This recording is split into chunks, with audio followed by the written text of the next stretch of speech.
Just testing everything out before the first game here.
Welcome in. I'm waiting for this game to start. It's been rain delayed and I've been trying to set the stream up, so bear with me.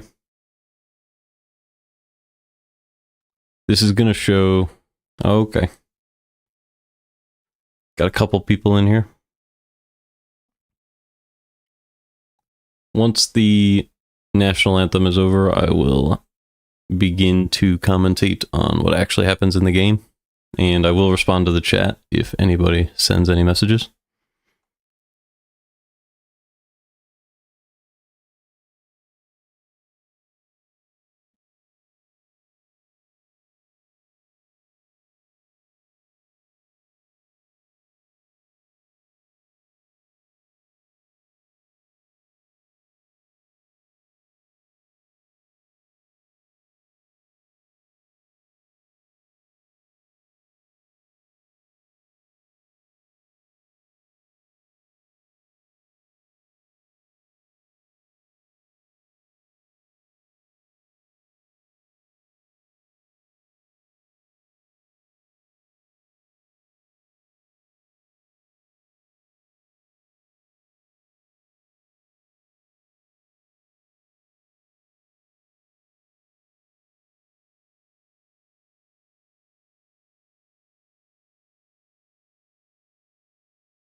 All right, the national anthem is over, so we are waiting for the end of commercials until the game begins, and then I will begin to stream it live while commentating what goes on and responding to the chat. So feel free to leave any chat messages. I'm going to be a Cardinals fan reacting to every game. So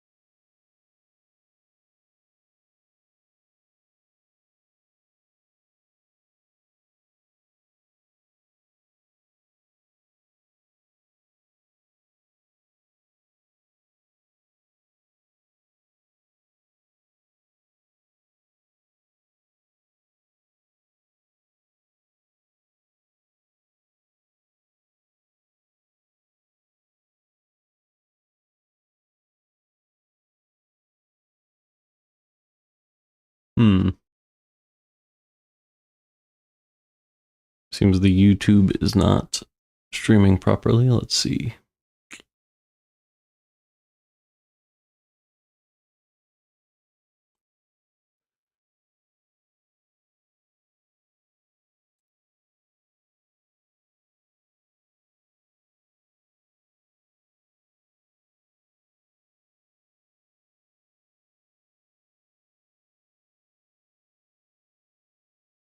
Wait.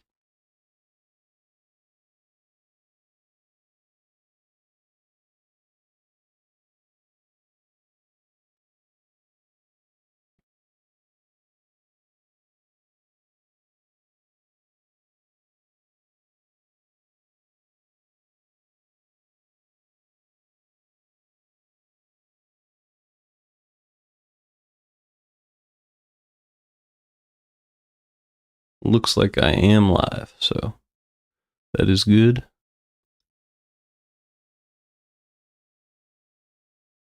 Oh, well, you can see the mouse cursor. That's kind of funny. Okay.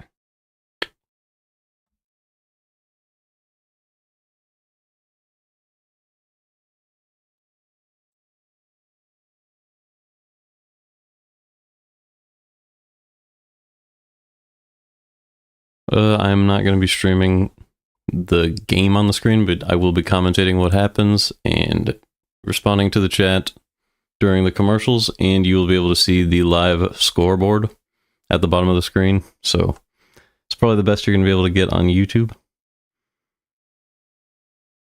Obviously, you should pay for the product if you're interested in watching the game live, but obviously MLB TV was awful today, so don't blame you if you're looking for other options.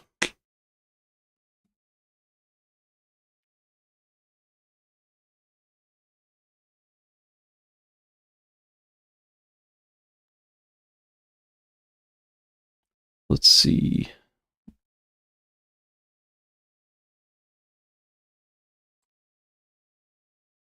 Why is that not connected?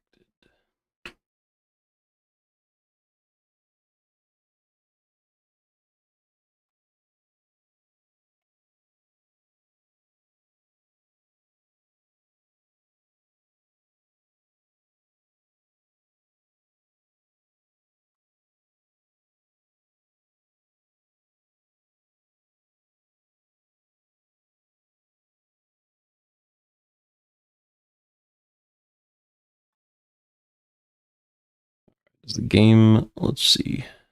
Looks like the game's almost here.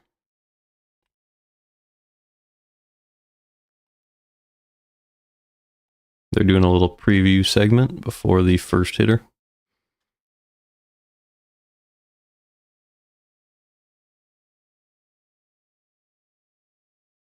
Let me check. I need to check YouTube chat and see if there's something going on.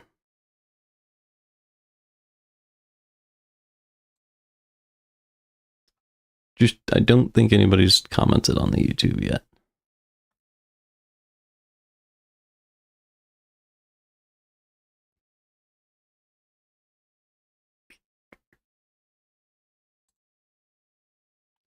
Okay, let's see.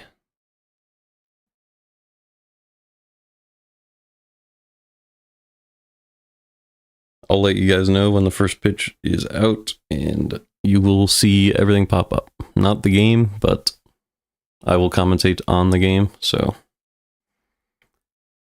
I'm going to be a Cardinals fan all season, so if you're a fan of another team, might not be the best stream for you, but if you just want to talk baseball, I'll always be reading the chat, so.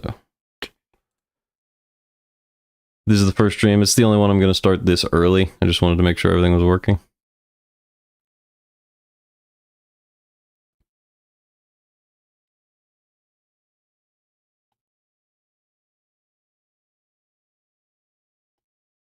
All right. They're showing the weather on the broadcast, so it's about time. Baseball is starting after this rain delay, so here we go. Welcome to St. Louis Cardinals baseball in 2025. The managers are meeting right now. Marmol and the Twins manager. I actually don't know his name. Probably figure that out. Rocco Baldelli.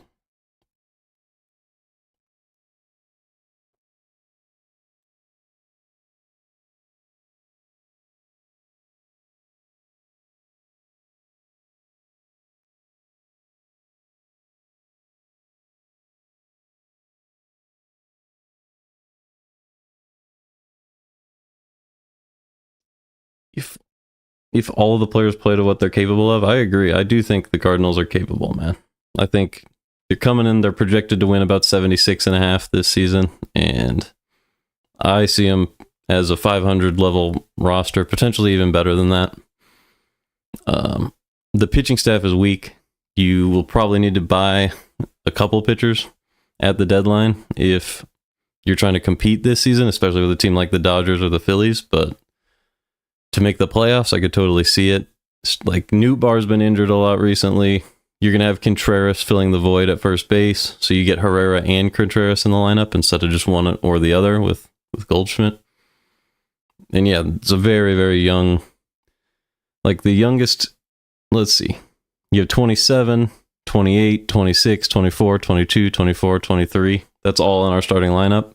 And then you have Pedro Pajas, who's 26. Gorman is only not even 25. So a young team all around for sure. And let's see. We're getting started. Victor Scott's warming up the outfield here. So about to get started. It might go to commercial one more time. I don't know. I'm not 100% sure. They're giving Mason Wynn. They took his warm-up band off. Jordan Walker's out there playing catch.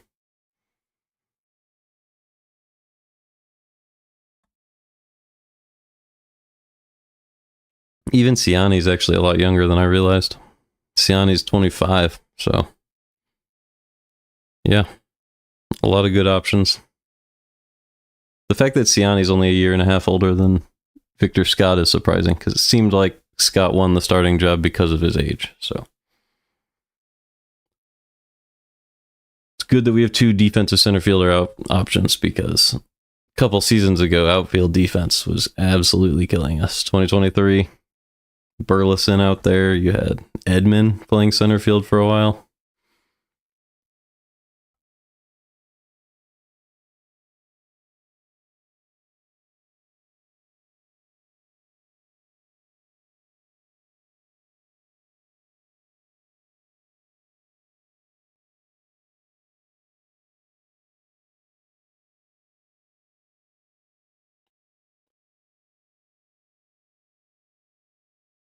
Looks like the players are back in the dugout, so I hope this isn't another rain delay.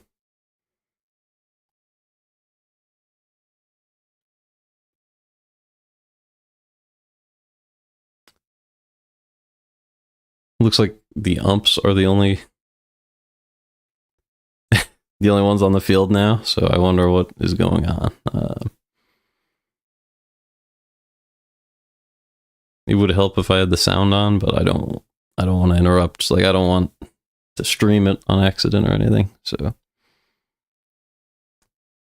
oh boy. They're sending out Herrera and Gray to warm up. And the rest of the infield. So, they're taking the field. They're good to go. We will be playing baseball. So, thank goodness. This is an interesting matchup where Sonny Gray's had a lot of success against most of the Twins lineup, except for Larnach. He's 2 for 3 with 2 home runs against Sonny Gray. So that's a guy to watch out for this game. And the Cardinals have had almost no success against Pablo Lopez, but Newt Barr's hitting 250 against him. So if anyone can get on base to start the game, Newt Barr's going to be the guy. So that's a lot to watch. Sonny Gray is digging in. He's going to be warming up. And we will be getting underway very soon. Victor Scott. Yeah, he is a good outfielder. I mean, errors, they're not happening very often. And I don't think I think it's because Wynn tries to make every single play. He's going out of his way to throw balls that he doesn't necessarily have to because he knows he has the arm to potentially make the play. So overall, he's going to be way above average on defense any given year. So I have no problem with Mason Wynn. Victor Scott, he's great on defense. I'm hoping he can get on base. This spring, he showed the capability to be a hitter, but we haven't seen it in the regular season. So that's a lot to look at. Sonny Gray warming up against his former team, the Minnesota Twins. They're showing the lineup on the screen. We have Wallner, Correa, Buxton, Larnach, Jeffers, France, Willie Castro, Jose Miranda, and Harrison Bader, former Cardinal, back in the house. Left field for the Twins, so having Bader on your roster and not even playing him in center field is super interesting, but with a guy like Buxton, it makes sense.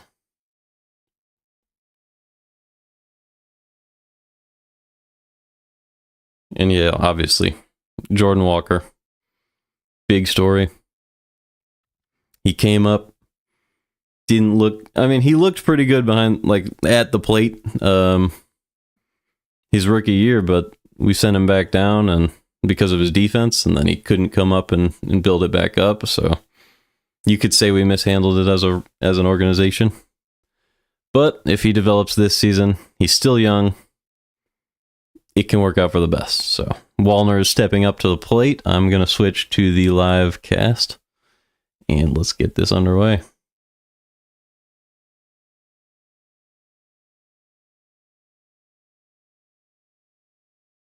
Let me just check YouTube. Yeah, I don't think I'm getting...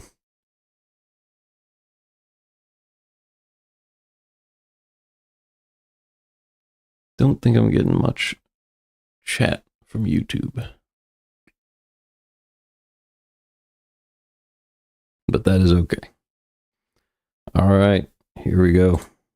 One away. First pitch, fly ball to left field, 1 out. I will switch to the live. Okay, let's adjust that so that it's not showing the game.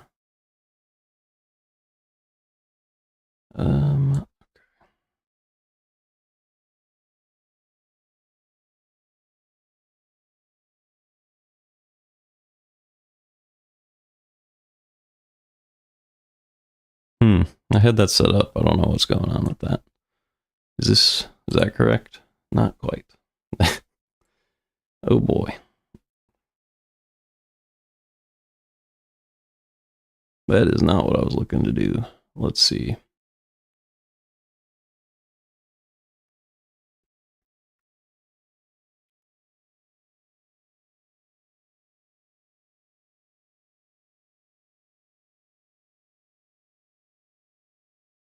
I'm just going to slide this over.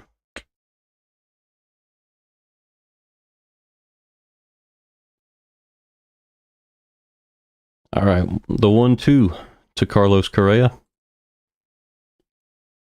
Swing and a miss. Strikeout for Sonny Gray. It's first strikeout of the 2025 season, and we are underway. Sorry about that. 2 outs in the top of the first. You should be able to see that now. every replay, it's going to show the very bottom of it. So if that's worth watching to you, there you go. But the point of this is obviously just to have the outs and the situation at the bottom of the screen. So there you go.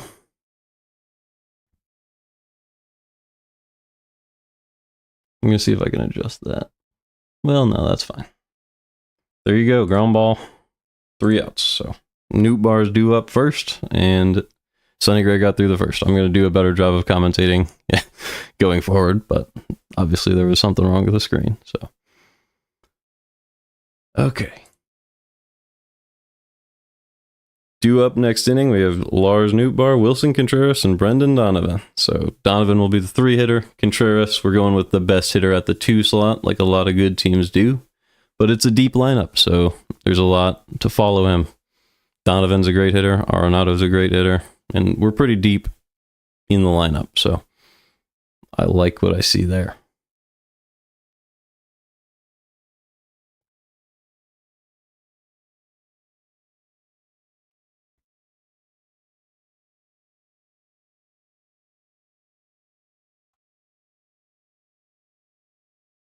And is the chat showing up on here? It is, so there you go. Your messages are on the actual screen now, so that'll make it a lot easier for me.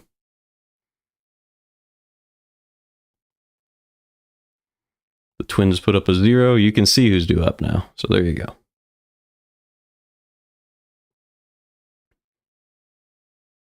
We can go ahead and take a look while we're here, though, at the seasons for 2024 for the due-up hitters. So Nootbaar, Contreras, Donovan, Arenado. Let's look at that. That's not available on this page, so let's go to Baseball Reference.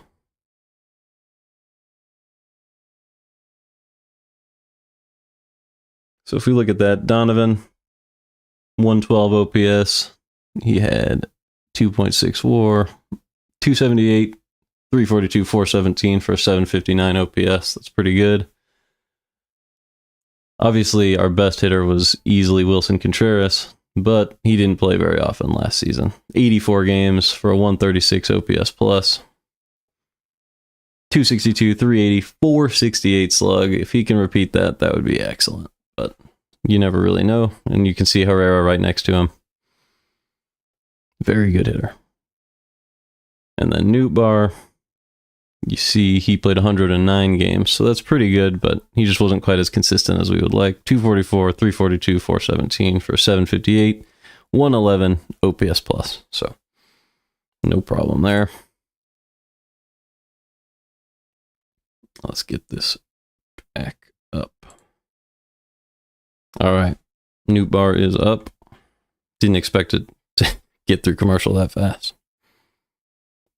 All right, bottom of the first, 1 and 2 to Lars Nootbaar from Pablo Lopez. The 1-2. Ground ball foul on a changeup. He was below the zone. Nootbaar was able to get down there and pull it down the first baseline. Lopez started his career on the Marlins. He was very good, paired with Sandy Alcantara. The 1-2. Ball outside. It is 2-2 on Lars Nootbaar. He's a guy I've drafted in fantasy baseball a couple of times. He was good with the Twins a couple seasons ago. He's had some minor problems, but a good pitcher overall. Nootbaar crushes one to right field. Base hit on a 2-2 count. First hit of the Cardinals is the first batter for the Cardinals, and it's Newt, and the crowd is making plenty of noise for that. So very exciting first hit for the St. Louis Cardinals season, and let's hope we see plenty more of those.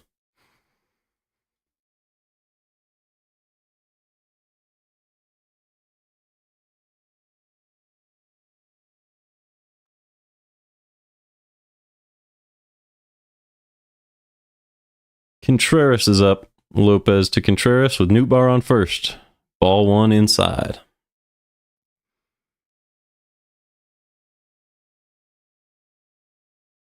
Contreras was the best hitter for the Cardinals last year, but he did not play as often as anyone would like with a couple of hand injuries. 84 games.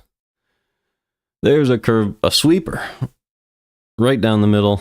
got Contreras thinking it was going to be inside. Came back over the middle of the plate, 1-1.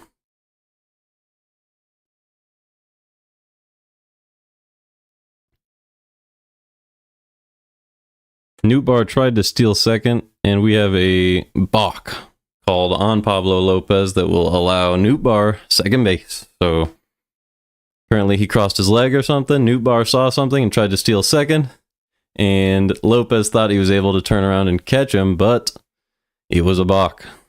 I'm trying to figure out what. I think it's because he did not step off. Yep.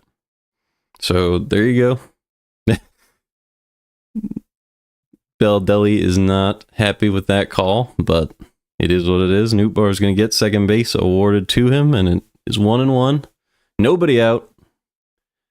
Wilson Contreras at the plate, and we still have Baldelli on the field complaining. So I'm going to check chat. Anything new? Doesn't look like it.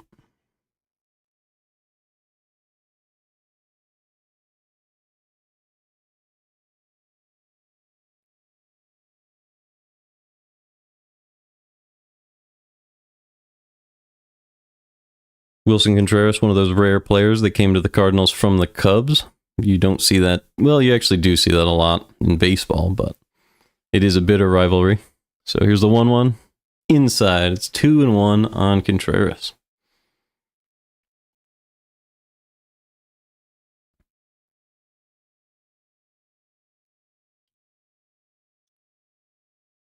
Lopez already thrown 9 pitches here with no outs recorded. Second batter. Changeup barely catches the bottom of the zone. That'll make it 2-2 on Contreras. Lopez has a lot of good stuff, but Nootbaar went up there and got that first one. And the vibes are not good for Lopez here because he has to pitch to Contreras. 2-2. Got him with a sweeper. Looked like a high fastball to Contreras, and he chased it as if it was one, but it was a sweeper. Came back outside of the zone, and he waved at it. 1 away, runner on second, bottom of the first.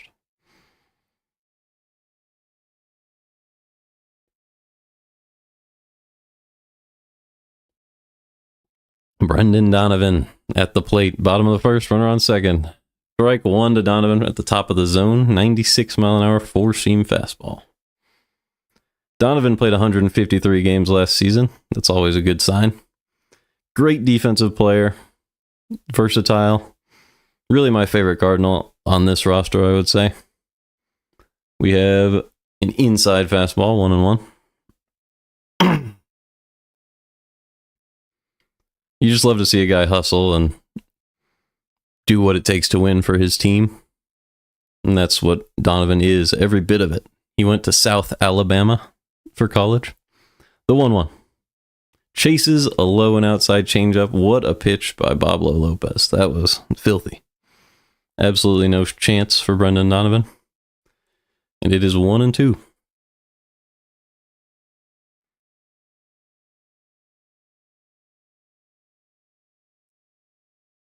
The pitch. Ground ball to the right side. It sneaks through for a base hit. Nootbaar rounds third. And the Cardinals take a 1-0 lead in the bottom of the first. Great start to the season. Donovan and Nootbaar, as usual, they're delivering. So it's 1-0 Cardinals. With only 1 out recorded, 15 pitches into the game for Pablo Lopez. Donovan just put that right where he needed to. Very soft ground ball, but it snuck right by the second baseman. And that's all it takes. Off the glove. Just a perfect location by Donovan. Fastball in for a strike on Arenado. Arenado's a guy you really want to see bounce back. He was good last season, but he wasn't near as good as he had been in every year before that. So you really want to see the defense. I mean, both sides of the ball. We have an inside fastball too far in, and he tried to pull it. 0-2.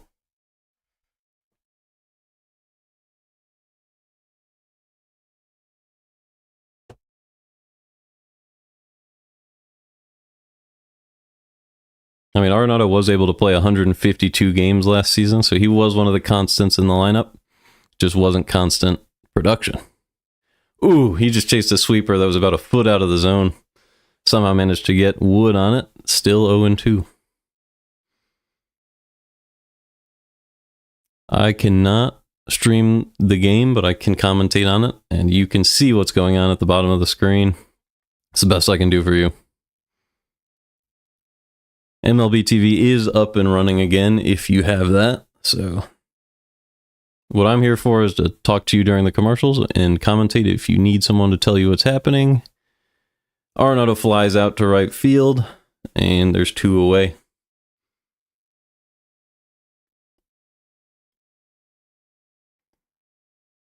We're looking at the defense. Bader in left field, Buxton in center, Wallner in right. Miranda, Correa, Castro, and France in the infield, and Jeffers behind the plate. So, pretty good defense, but aging a little bit. Most of these guys were known as really good defensive players a few seasons ago. Getting a little older. Burleson, strike 1 on a changeup, low and outside. Lopez really settled in after a little bit of trouble there early, but didn't prevent the Cardinals from scratching 1 run onto the board. The 0-1. Outside. Another changeup. Just trying to get Burleson to go the other way. They obviously don't want to leave anything inside for him, because he is a power bat. And here we go.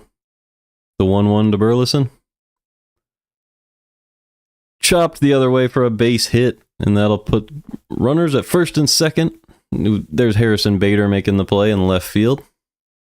I'm actually a little bit behind, aren't I? There we go. All right, now we're live. Ivan Herrera at the plate. First and second, 2 outs for Ivan Herrera. Sweeper. Oh, that's a curveball, I guess. I don't know what the difference is with Lopez. It seems to be the same pitch. 0-1, first and second.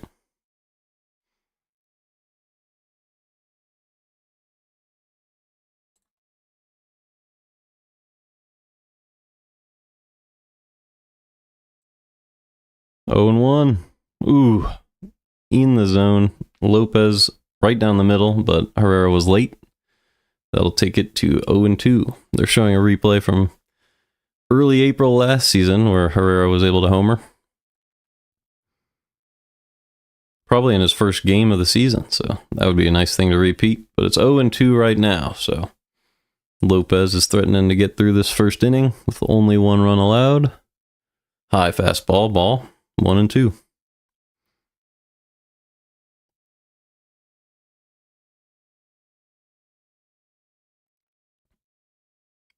You've assigned Wainwright ball. That's awesome. I would love to have that. 1-2. Ground ball. Trying to sneak through, but Correa is able to get over, and they get the out at first base. So Cardinals scratch 1 run on a couple of hits there, 3 hits, and the Birds strike first for 1-0. While we have a commercial break, let's take another look at the chat and switch over. So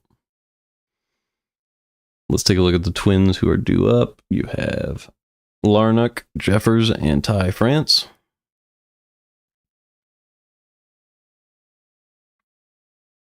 So Jeffers 2.1 WAR.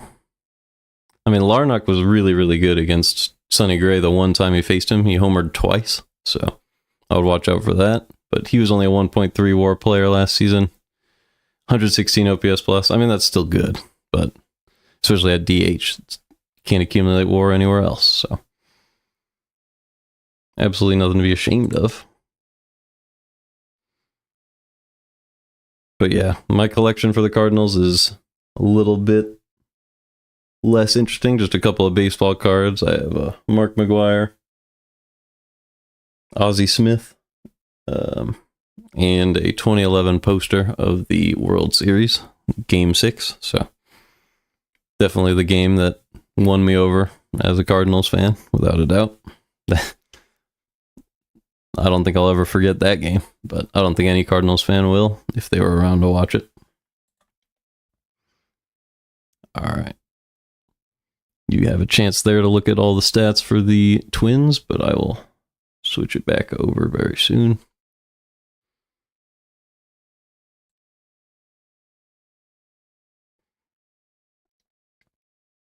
In the future streams, I might be able to do some sort of entertainment between the innings, but right now, obviously, the rain delay and everything, I didn't know when I was going to have to do this, so had to throw it together, but I am going to be doing this every game.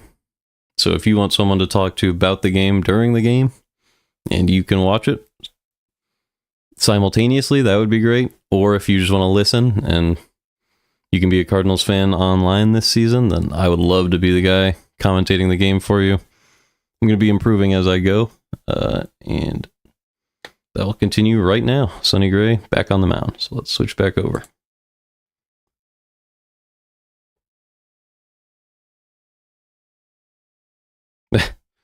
One and one to Larnach. Larnach is a big threat to Sonny Gray as the guy who has hit him the hardest over the years. Nice, you're going to the game Saturday. That's awesome. So you're in St. Louis. Bounces one there to Larnach, 2-1.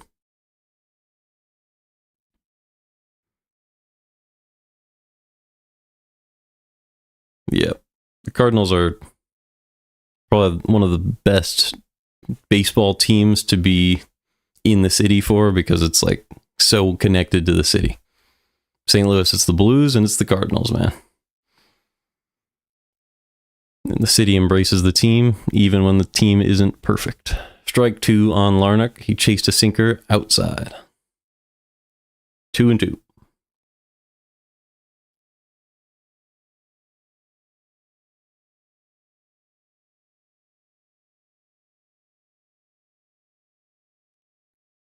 Nice. That's awesome, actually. That's really, really cool. Choir performance. 2-2. Pulls it foul. Yeah, I was in the band in my high school and was able to perform at the state competitions. And then I was able to go to the Rose Bowl at the University of Michigan. So that was a lot of fun. But nothing like a choir performance at Busch Stadium. So another ground ball foul. Larnach's trying to work Sonny Gray here. The main broadcast is talking about Harrison Bader right now and all this time spent in St. Louis. It's always a lot of...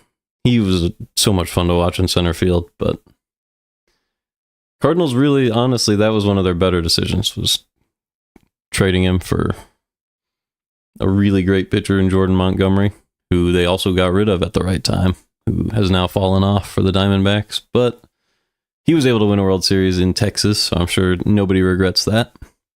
Still 2-2 on Larnach.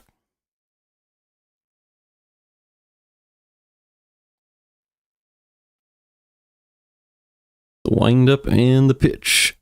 Crushed to center field for a base hit by Larnach, so he stays hot against Sonny Gray. That'll make him 3 for 4 with 2 home runs against Gray. He loves facing Gray. I wonder what it is. Royce Lewis still on the 10-day IL for the Twins. I'm sure you guys can see that. Some of it, at least. He really hasn't played a whole lot of baseball, but when he's playing, 33 homers, 104 RBIs in 152 games. So in like one full season. So when he's healthy, really, really good player. So that is unfortunate for the Twins. 1 on, strike 1 on Jeffers. Baltimore really jumped on Toronto today. 12-2 over there. 3-1 Phillies.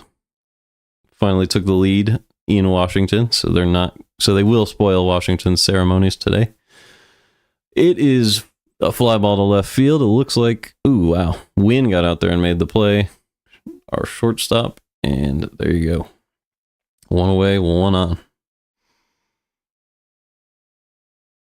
They're doing an ad for MLB TV on the broadcast right now. I find that to be pretty funny, given what happened earlier today.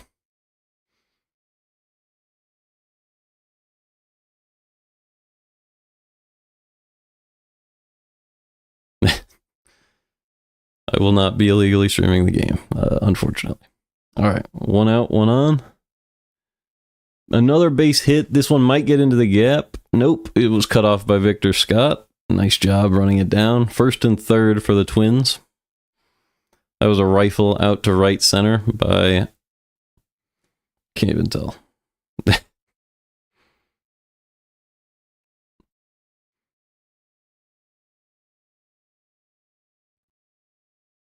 Was it Jefferson? No, it was, Ty France. Yeah. He spent a lot of time with the Mariners.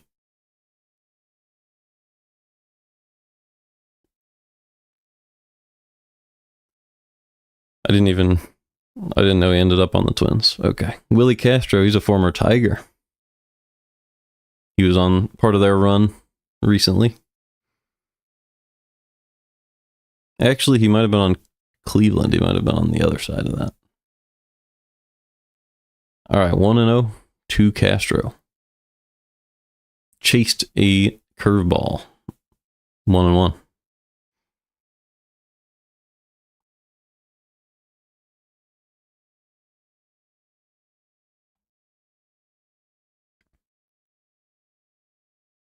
Miranda is on deck. Bader in the hole. The 1-1 is low on a sweeper. Castro just spat on that. It didn't look very appealing, so Gray might want to work on the delivery on that one. But no. Let's see what he can do here. 2-1. He's the ace. I trust his pitches. He had a rough spring, though. And that's 3-1. On Willie Castro. This is a guy you really need to throw strikes to.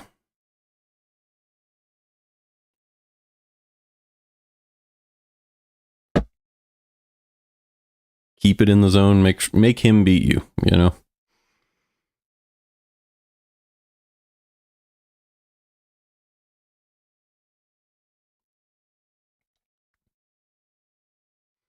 All right, here we go. 3-1. Drops a curveball into the zone, 80 miles an hour. Full count on Willie Castro. This is a very important at-bat. Runner on third and runner on first. Miranda on deck. It wouldn't be the worst thing in the world to face Miranda, but it would be really, really nice to get an out here or a double play, but wouldn't want to mess around with giving up that run to the bottom of the order.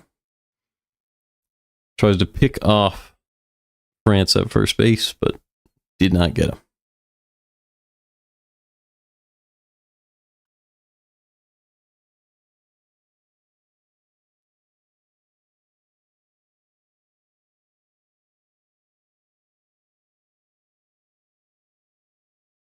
The 3-2 to Castro. Foul tip was not caught by Herrera. As a Cardinals fan, it is so hard not to think that Molina would have caught that ball. He probably would have, but you can't expect every catcher to be Yachty. So that is what it is. Ended up hitting the umpire's foot. All right, 3-2. Sweeper missed, and it is a walk. So Castro will reach. Ty France moves to second, and the bases are loaded for Jose Miranda in his first at-bat of the season.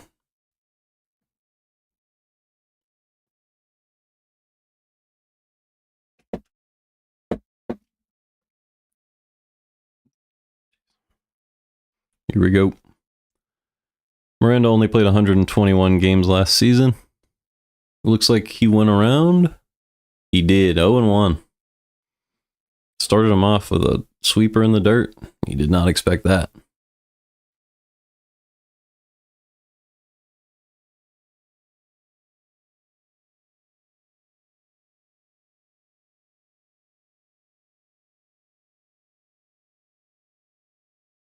High fastball out of the zone, 1-1.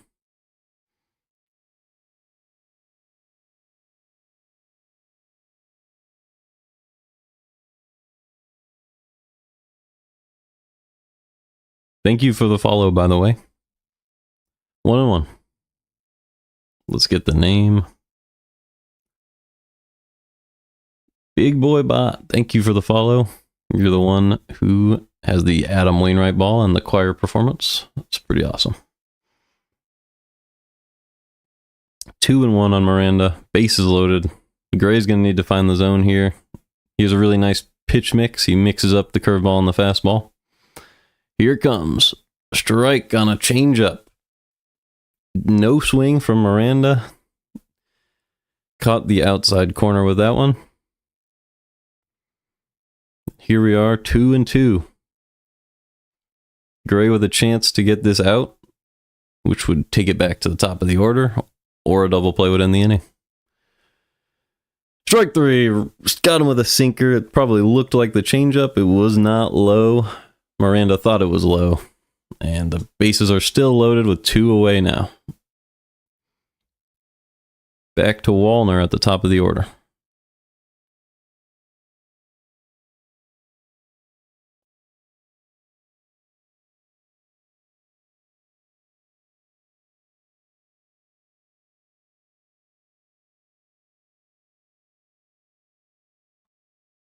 Bases loaded, ball outside to Bader. Oh, sorry, it's not the top of the order yet. Harrison Bader had to hit.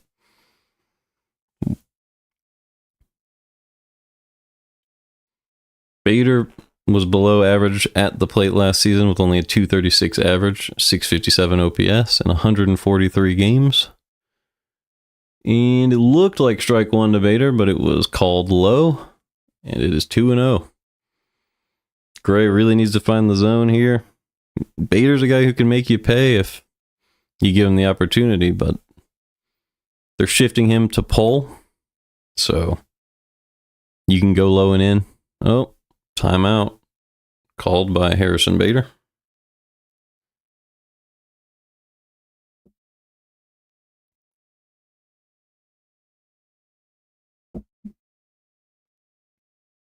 It's cool that hitters only get 1 timeout now, and you have the pitch clock speeding everything up.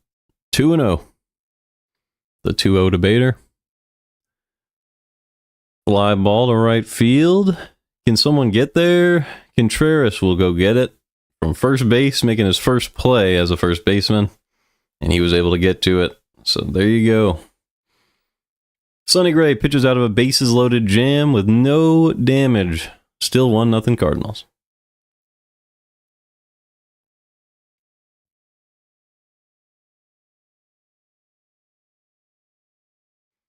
All right. Due up for the Cardinals is Walker, Scott, Wynn. It's the bottom of the order. So let's take a look at what they did last season. Jordan Walker, negative 0.9 WAR because of that really bad defense and only a 71 OPS. 201. He just really wasn't able to settle in at all. I don't blame him necessarily entirely for that. Scott, negative 0.5 WAR. Same thing. He didn't settle in at all. He only had a 38. Wait, is it 38? No, 40 OPS plus. I was looking at RBAT plus. But he looks really good in spring. The defense will bring that WAR right up. It's nice to have him in center field where he can really actually make a difference as a defensive player. And then obviously at the bottom, Mason Wynn, the guy who had almost 5 BWAR for a 102 OPS plus. So above average at the plate and everything. All right. Is the game back? Nope. Still commercials. Yeah, I'm definitely going to have to get something to do during the commercials other than just read chat, potentially. We do miss Harrison Bader. He was so much fun to watch, but they got rid of him at the right time. It is what it is.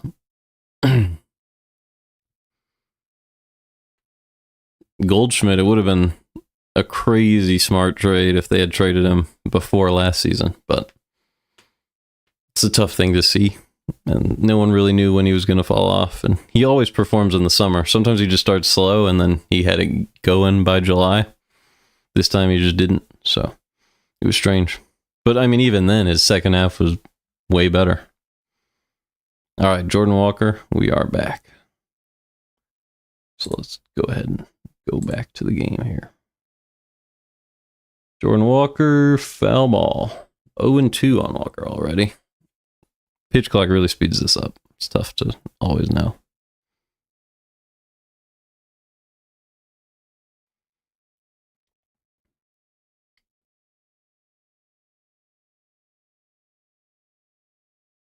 I'm going to work on getting the YouTube chat to show up as well. It did show up, but the Twitch chat shows up on the stream, and the YouTube one did not today. So I'm going to get that fixed for next time.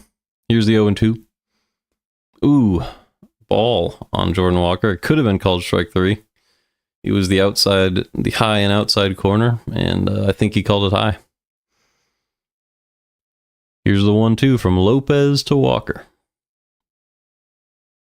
Pulled, fair ball by Jordan Walker in his first at-bat of the season. Bader hustles over to it, and it cannot be a double because he got there so fast. So it's just a single for Jordan Walker. He didn't even try to stretch it to 2. Right down the third base line. So it's another great start to the year.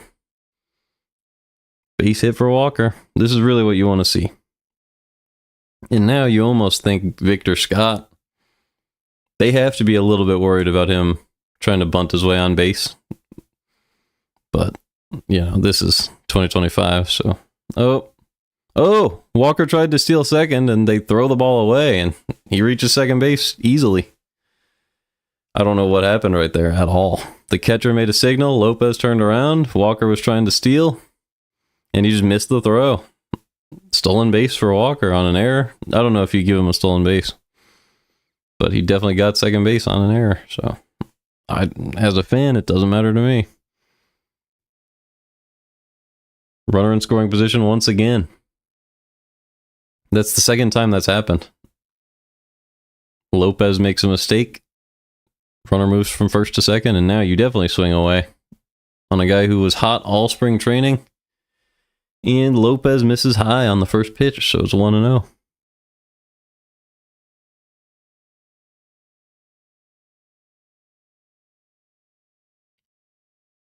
The 1-0 to Victor Scott. Pop up. It's going to be an easy play for Carlos Correa. And he makes it. So, 1 away, runner on second. Mason Wynn stepping to the plate. The most exciting player from last season. Interesting to see him move back down to the bottom of the order, but 102 OPS plus isn't really like super slugger. He gets on base and he can steal, so... even stolen bases, he didn't do a whole lot, but the speed is there. He's a smart player, and he's a crafty hitter, especially with 2 strikes. We have a sweeper at the bottom of the zone, called a ball. Was it a ball? I wouldn't say so, but this guy's been calling a tight zone down there. Gray had one called against him as well. The 1-0 to Mason Wynn. High fastball in the zone for strike 1.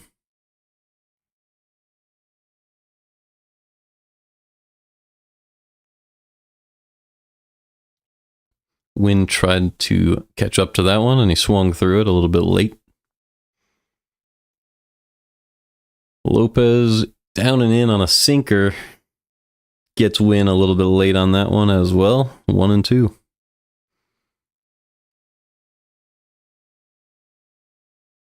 When they catch you thinking it's something that's going to break out over the plate and it's a sinker, comes in on the hands, there's just no chance to catch up to it.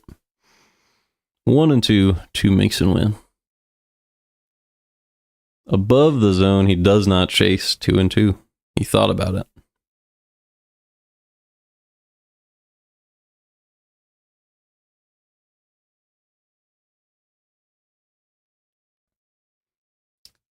Steps off and looks at Jordan Walker. That's going to be his first disengagement from Mason Wynn.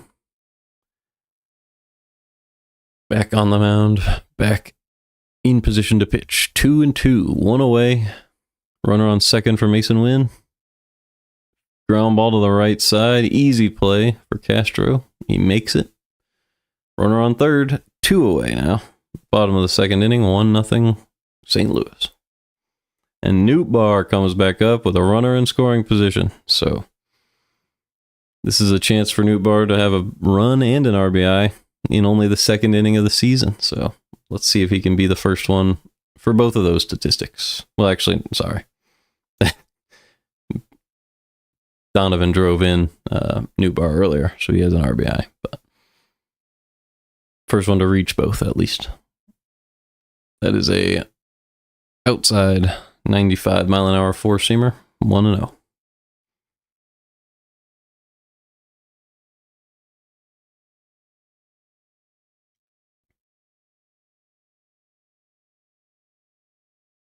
The pitch swung on, and he missed it.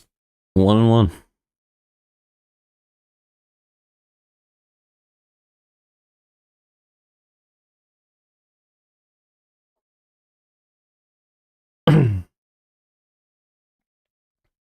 Nootbaar is 1 for 1, and wow. 96 up and away. That pitch could have been hit hard, but snuck by Nootbaar there, 1-2. Nootbaar's a guy you can be really excited about when at the start of the year with his great defense. Here we go. Crushes one. Deep to right field. It is gone. Way over the right field wall. Nootbaar waking up the crowd on opening day. Incredible. Absolutely demolished that ball. 3-0 St. Louis with 2 outs in the bottom of the second. First home run for the Cardinals in 2025. I'm getting texts right now that just say Noot. At the stadium, you gotta do the Noot, man. You have to.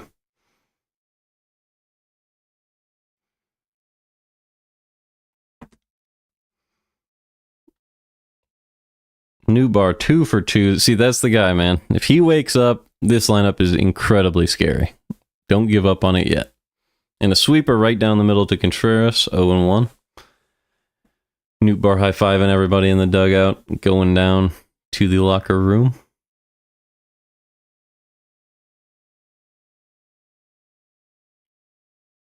Here's the 0-1 to Contreras. It's 3-0 St. Louis after a Nootbaar single. Nootbaar reached second base on a balk, scored on a Donovan single, came back up, and drove in Jordan Walker on a 2-run home run. Contreras is late on a sinker, 1-2. Fouled it off.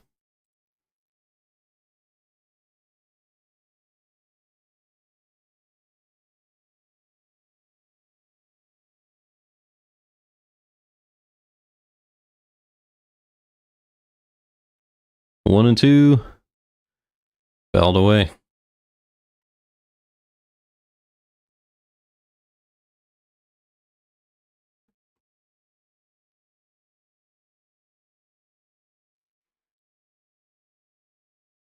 When Nootbaar stays consistent, I swear, good things happen. Here we go. The 1-2. Low and away. Bounced. 2-2 to Contreras.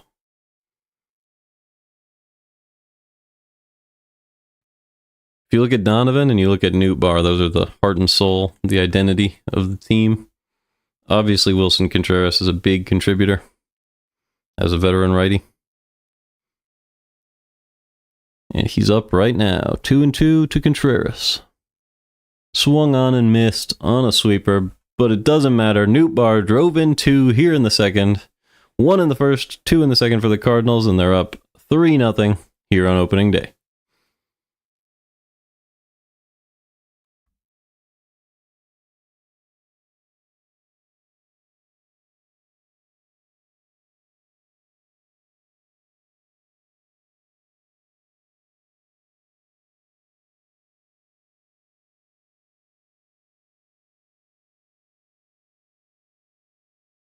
Feel free to talk in chat at this time. Who's pitching for the Twins?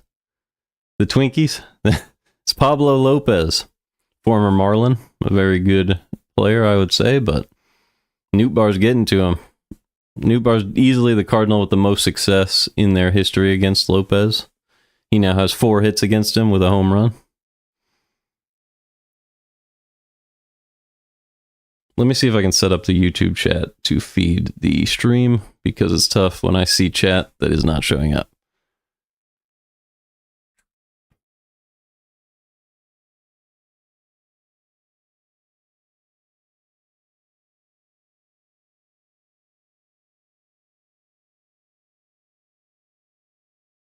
I really want this to work because it's way more exciting.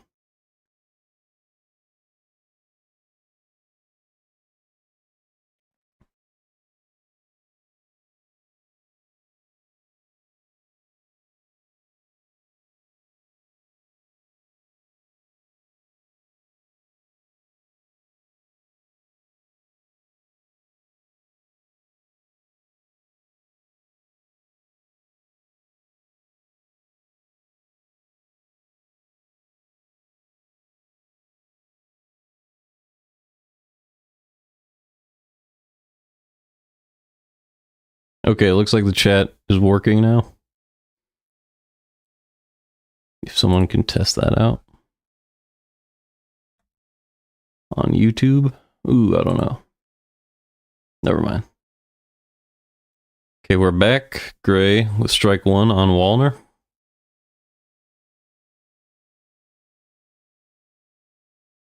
Strike two on Wallner, swung right through it.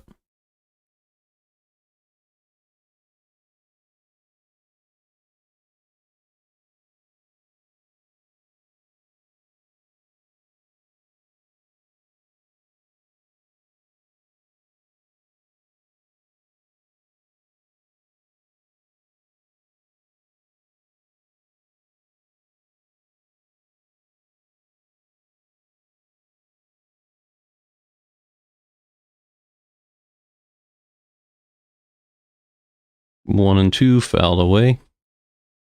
Ugh, I want to talk to everybody, but the YouTube chat is not working.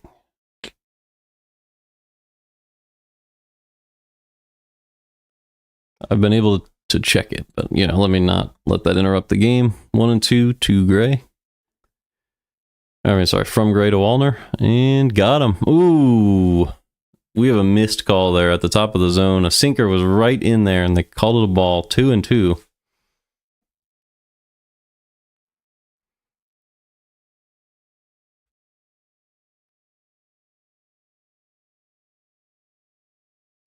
Oh, man. Curveball taken by Wallner and is now a full count on what should have been a strikeout.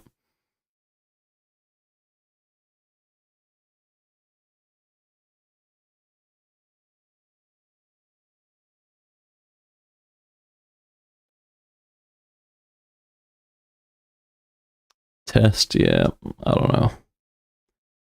It's showing that the YouTube chat's still not working. But fly ball to center field. Wallner is going to fly out to Victor Scott for 1 out. All right, let's see.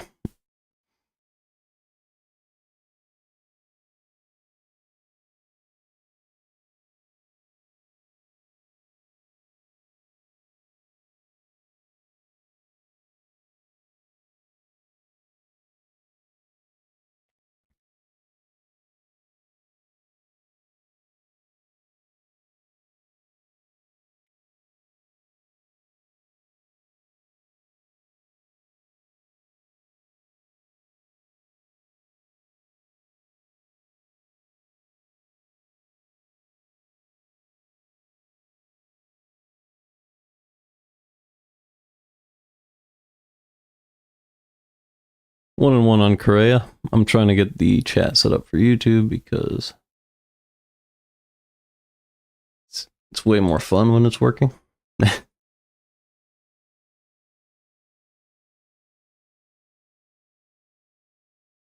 2 and 1. That was a low sinker.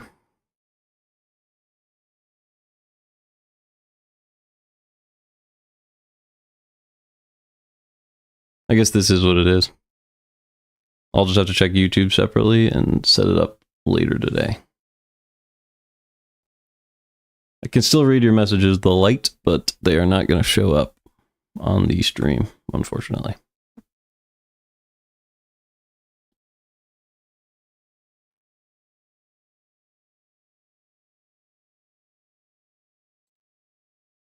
2-2 to Correa.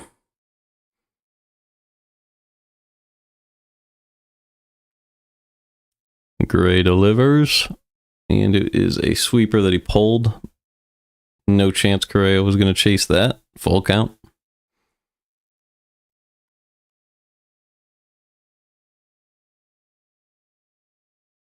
Correa obviously was a very key piece to all of those Astros teams that continued to make the ALCS every single year. Reached the World Series in most of those seasons. And captured 2 championships, 2017 and 2023. No, 2022.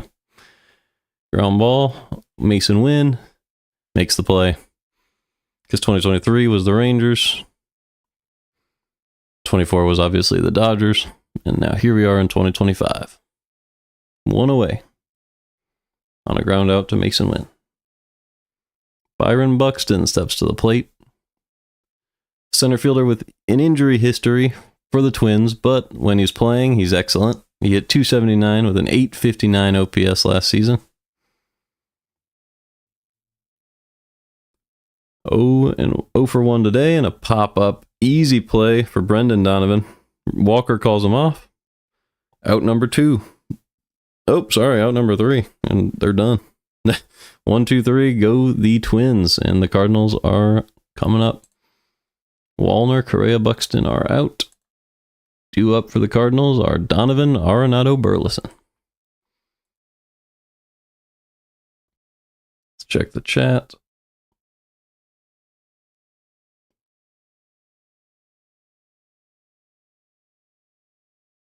Didn't the Twins prospect Sonny Gray? What? Oh, let's see. Sonny Gray. Wait. Oh, didn't the Twins see Sonny Gray was talented and then trade him? I'm not 100% sure. I don't know if they traded him. I think Gray definitely walked in free agency to the Cardinals, so it's a little bit different. Also, Gray was on the Reds for a long time, I think, before that. So, Cardinals knew what he was all about.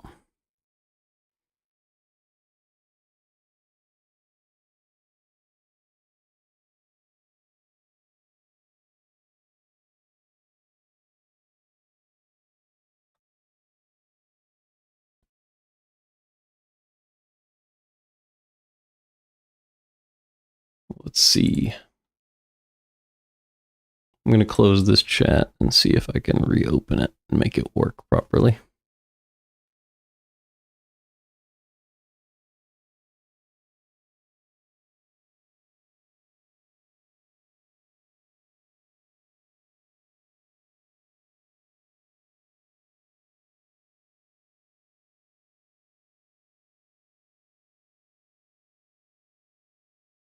That's not what I was looking for.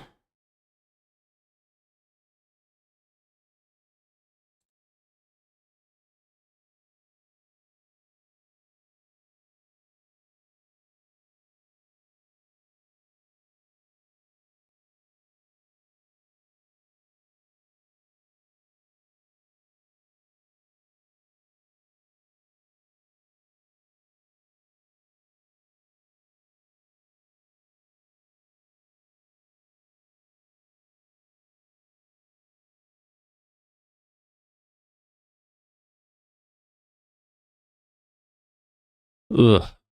Sorry for how much I'm focusing on this chat. Okay, Donovan is up 2-0.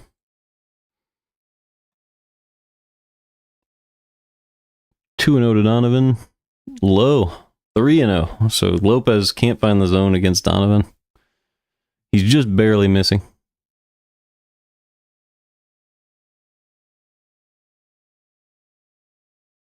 Here's the pitch. Right in there for a strike, right down the middle. 94. He just wanted to get one over.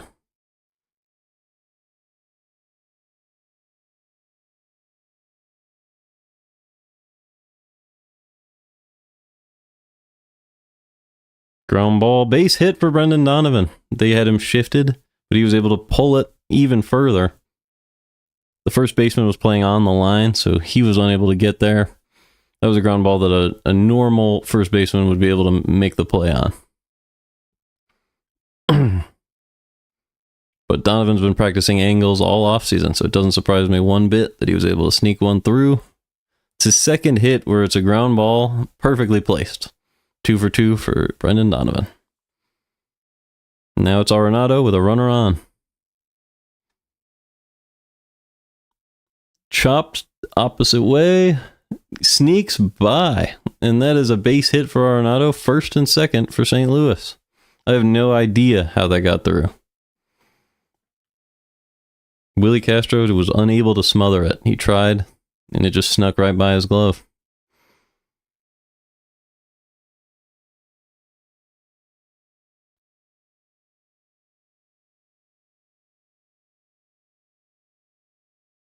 Burleson crushed right at Correa for a double play. That is unfortunate.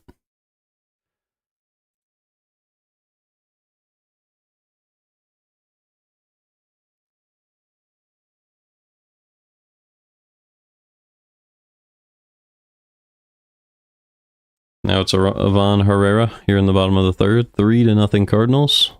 Curve is inside, 1-0.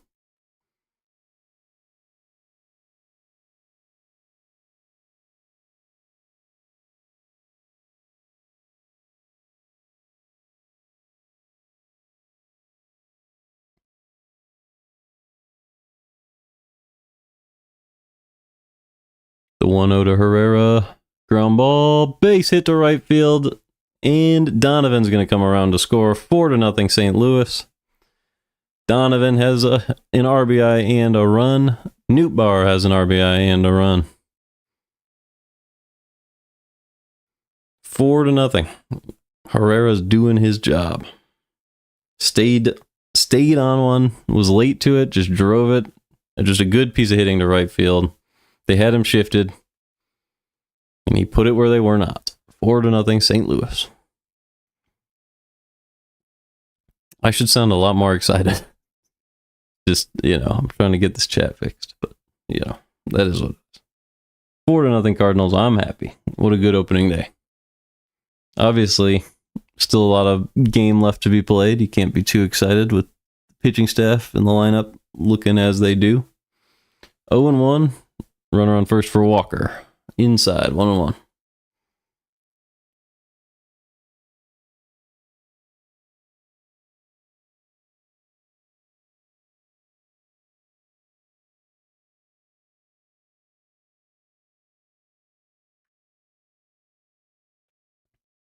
Outside, 2-1 to Walker. They tried to get him to chase a sweeper. He was able to recognize it. It's a great sign.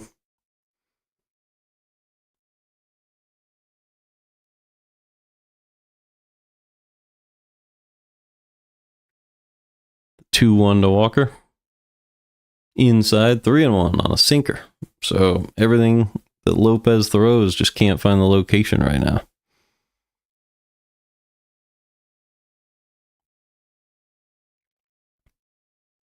It's only the third inning. Lopez is about to throw his 61st pitch on a 3-1 count to Walker. Strike 2. We have a full count, runner on first base with 2 outs. That means the runner will be running. Herrera will be on the move at the start of this pitch. Full count to Walker. He's 1 for 1 on the season. There Herrera goes. We have a ground ball. And it's an easy play for Miranda. And he makes the play. End of the third. The Cardinals strike for more. One more run tacked on. 4-0 St. Louis. Larnach is due up first, so be on the lookout for another hit. He's been excellent against Sonny Gray in his career.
Just trying to take a look, see if I can get this chat working once, like one last time here.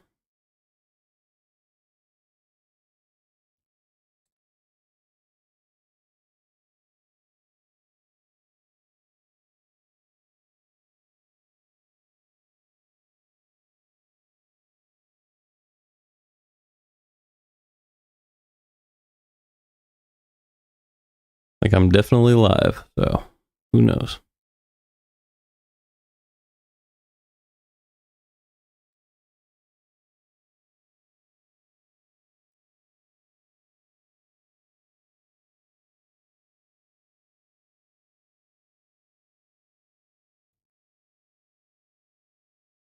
I believe there's a way to do this.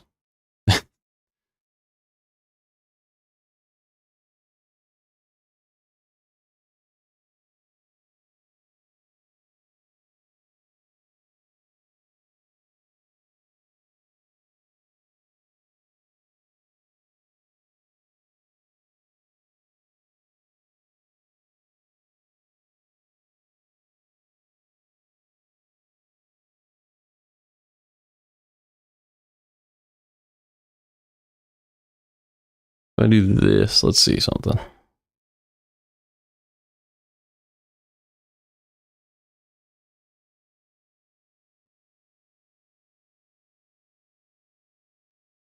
The game back, not quite.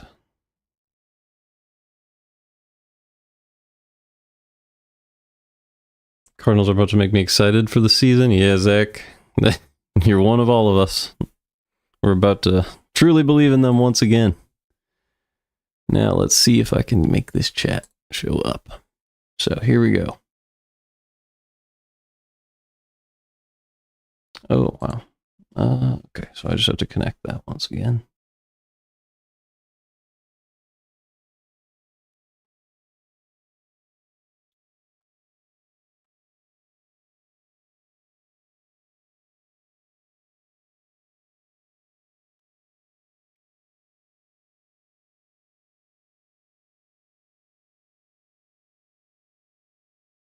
Looks good. Says it's offline though. Hold on.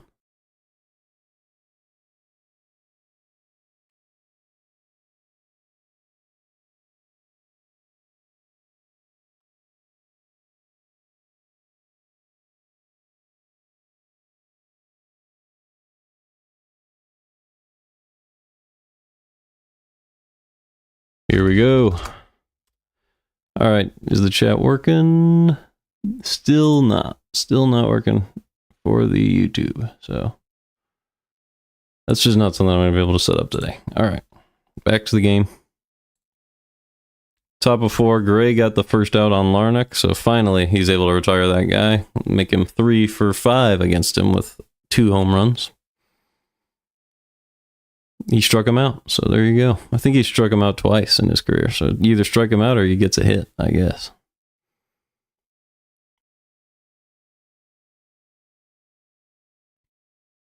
One out, strike one to Jeffers. So I have to manually check chat now, so if you're typing, keep that in mind.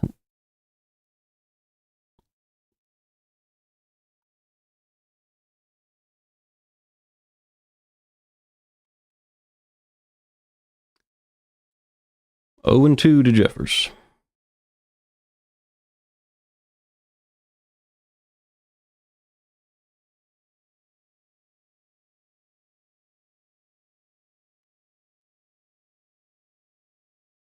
Top of 4. That is a ball low on a curveball. Jeffers was able to see it. Sonny Gray looks to be back in form, which surprises me a little bit. He had a scary inning there in the second inning, so you can't be 100% sure about it, but he got out of it. And he throws a sweeper outside, 2 and 2.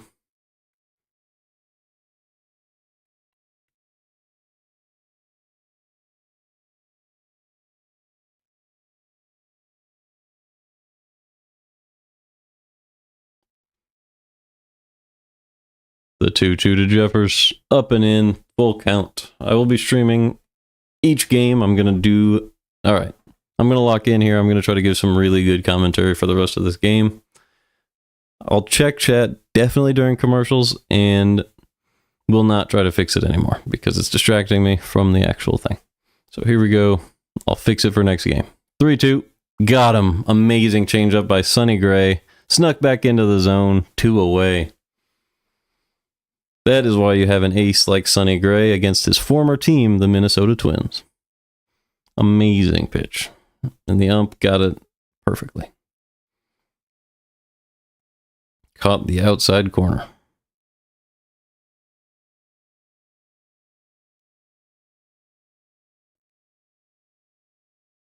Here's Ty France. He's 1 for 1 today, and he waits on a cutter.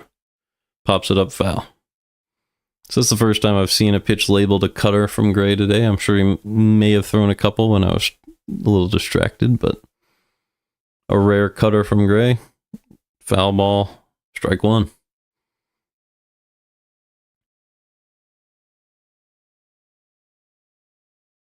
One second on the pitch clock. Gray begins his delivery. Ground ball foul on another cutter. So maybe Gray sees something with a cutter against Ty France that he really wants to exploit.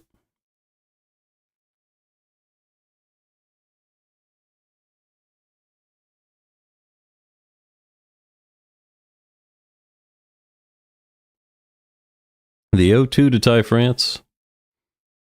Chased for strike 3 on a sweeper, and Sonny Gray gets through another inning. A great performance so far by Gray. We're through 4, still 4-0 Cardinals with Scott, Wynn, and Nootbaar due up next. So we get to see Nootbaar once again in the next inning. Maybe they can put some base runners on there for him. See if he can keep going.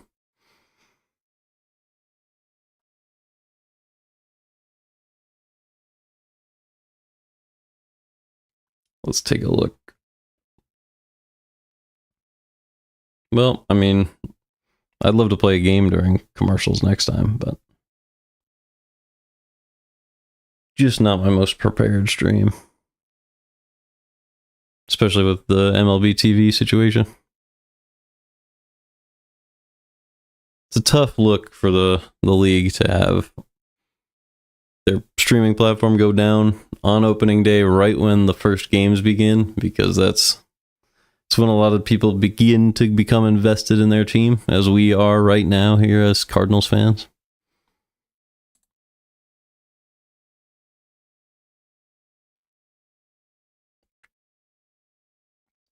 Did the Cardinals lose anybody else from last season? I mean, Matt Carpenter is no longer on the roster. Carlson was traded to the Rays. Brandon Crawford is gone. Fermin did not make the roster this year. Sajasi, I believe, also missed the roster. He's a solid player. He'll be back. I have no doubt about that.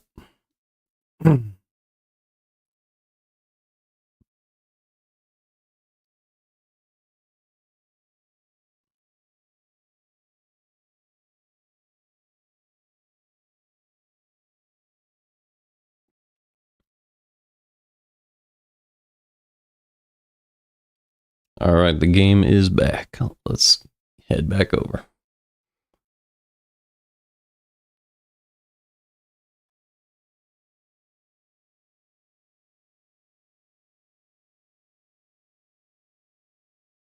Victor Scott fouls it off.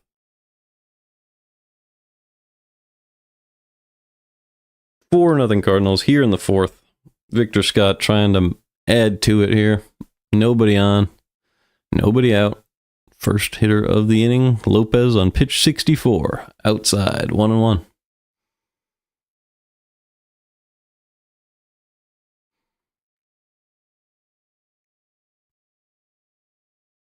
It's always exciting to see the lineup finally do what you've been hoping they would do. Victor Scott is a guy we still have a lot to see from, though, so it would be really nice to see him continue that momentum from spring right now. The 2-1. Fouled back. A little late on that four-seamer, 93 up in the zone.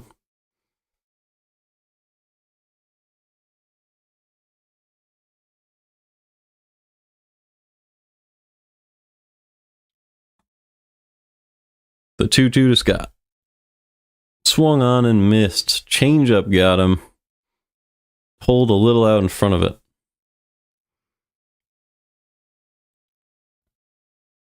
Well, more of the same from what we saw last season from Victor Scott so far, but doesn't mean he can't turn it on.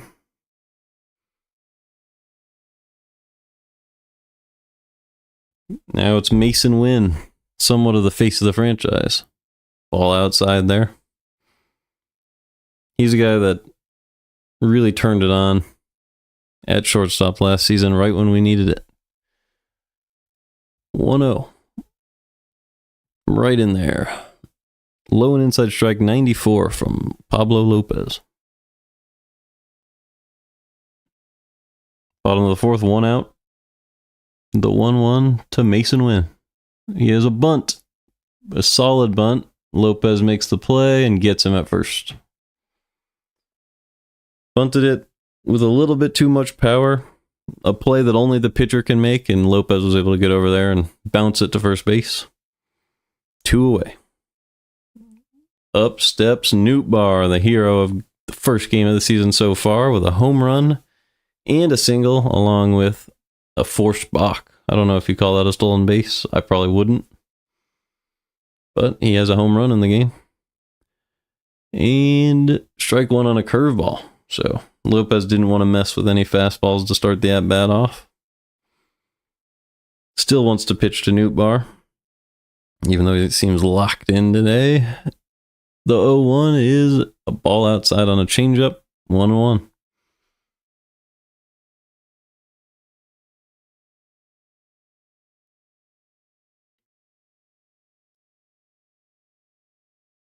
The 1-1 inside on a sweeper. 2-1. Nootbaar was obviously featured in Team Japan at the WBC a couple of years ago.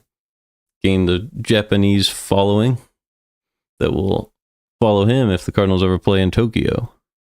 2-2. Also, his social media is full of content that tailors to that audience, which is really cool. It's a unique thing about this player. And then obviously you have his name, Newt, as he grounds out too short. So that is the end of the fourth. Cardinals still lead 4-0. Lopez has found his groove a little bit. First scoreless frame of the season for the Cardinals.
Okay, I think I'm figuring out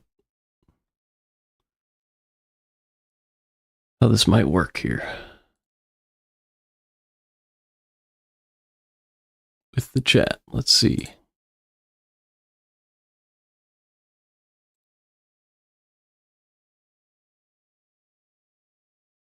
Nope.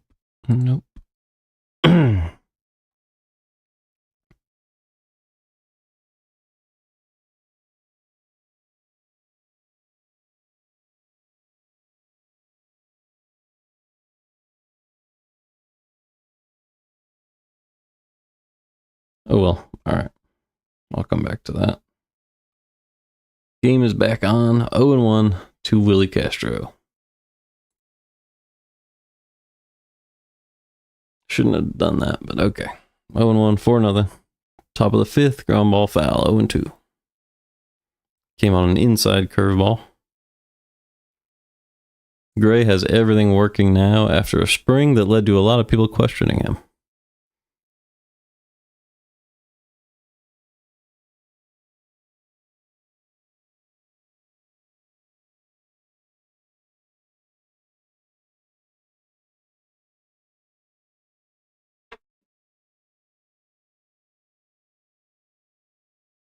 Here's the 0-2 to Castro. Swung on and missed on a low curveball, and that is another strikeout for Sonny Gray. Top of the fifth, still nothing earned off of Gray. 1 away. Let's see what the stats are on the game. 4 1/3, 2 hits allowed, 1 walk, 6 strikeouts. Sonny Gray is every bit of an ace so far today. Sub 1 whip, no runs allowed, 6 strikeouts in under 6 innings. Absolutely no problem with that. First pitch to Miranda is a ground ball to third. Sneaks it by Arenado. And Miranda's going to try for 2. Nope, he's going to hold up. And that is a single.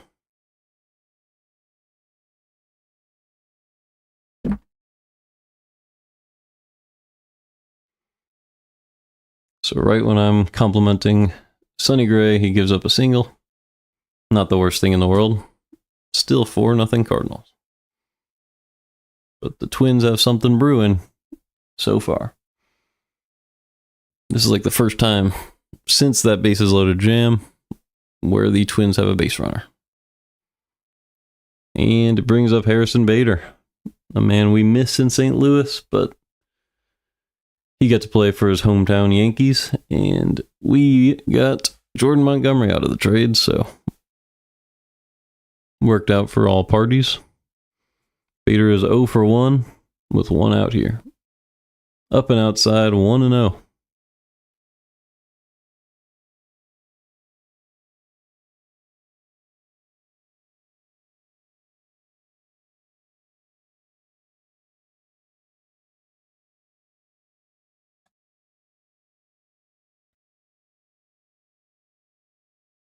Strike 1 on Bader. He chased a curveball.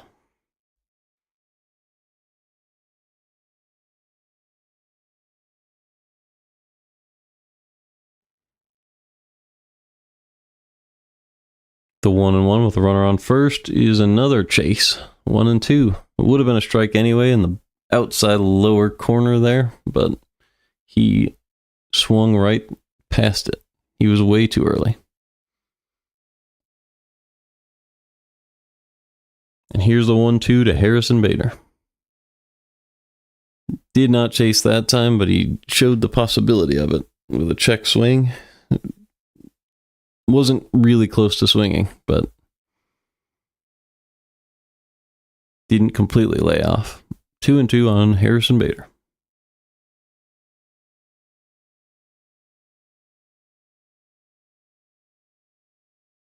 One out, runner on first. Crushed by Harrison Bader, deep to left field, and it is gone. 4-2 St. Louis as the Twins reach the board first with Harrison Bader back in St. Louis. Returns to St. Louis with a home run, and I bet that there's some Cardinals fans cheering for him right now because that's what they do. He was a great Cardinal, and we respect a home run from a former Cardinal, especially on opening day.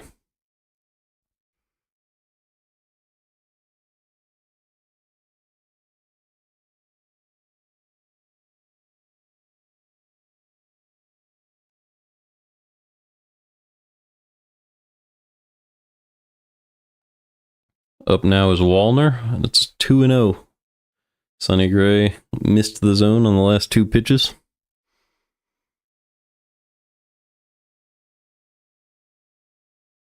Now we really miss Bader, if you can see the chat. Ground ball, 2-1.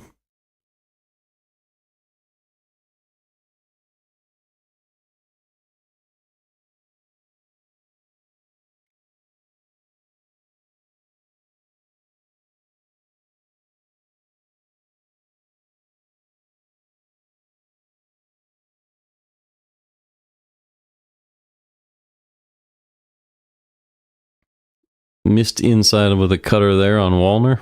3-1. You really don't want to put a man on base here. Carlos Correa and Byron Buxton are the next two hitters.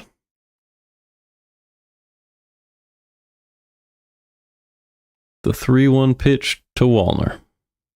Chased it low. 3-2.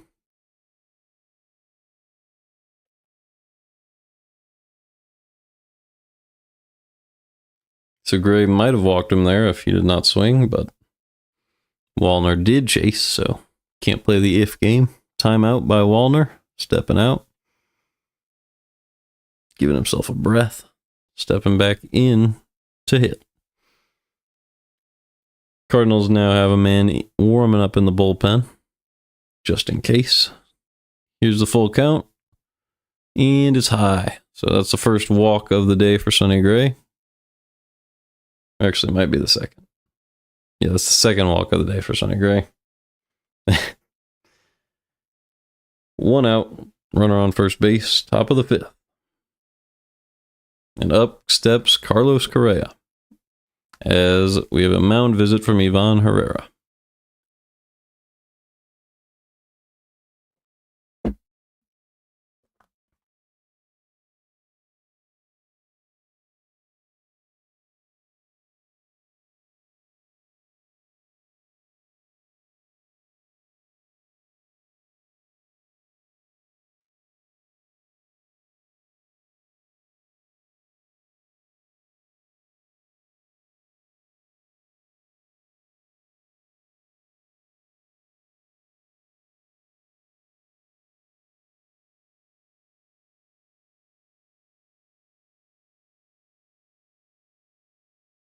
Correa ground ball flipped to second by Brendan Donovan for a double play. Incredible stop by Donovan.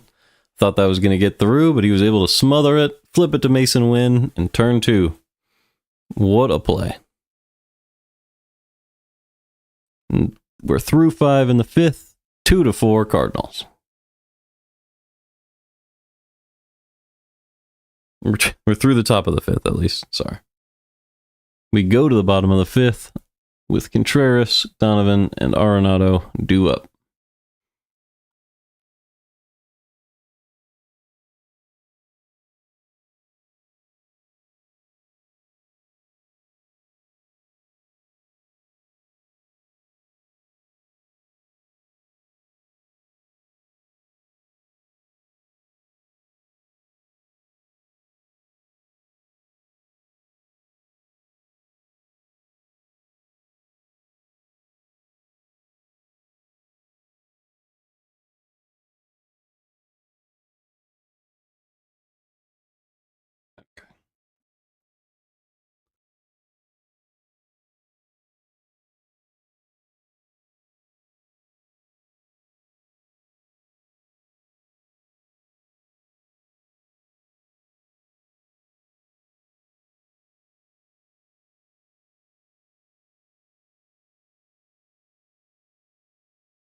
All right.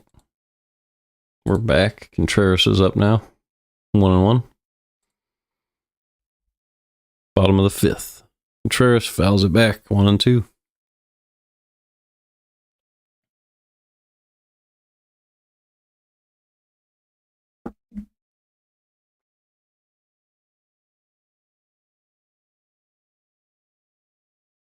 The 1-2 to Contreras inside on a changeup, 2-2. Lopez is still out there. He's thrown 78 pitches.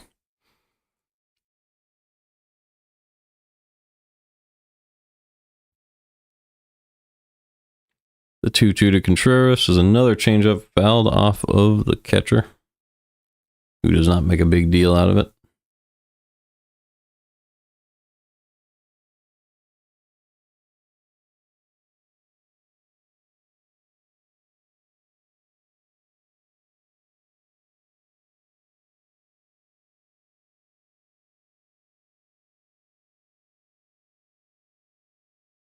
The 2-2 pitch to Wilson Contreras.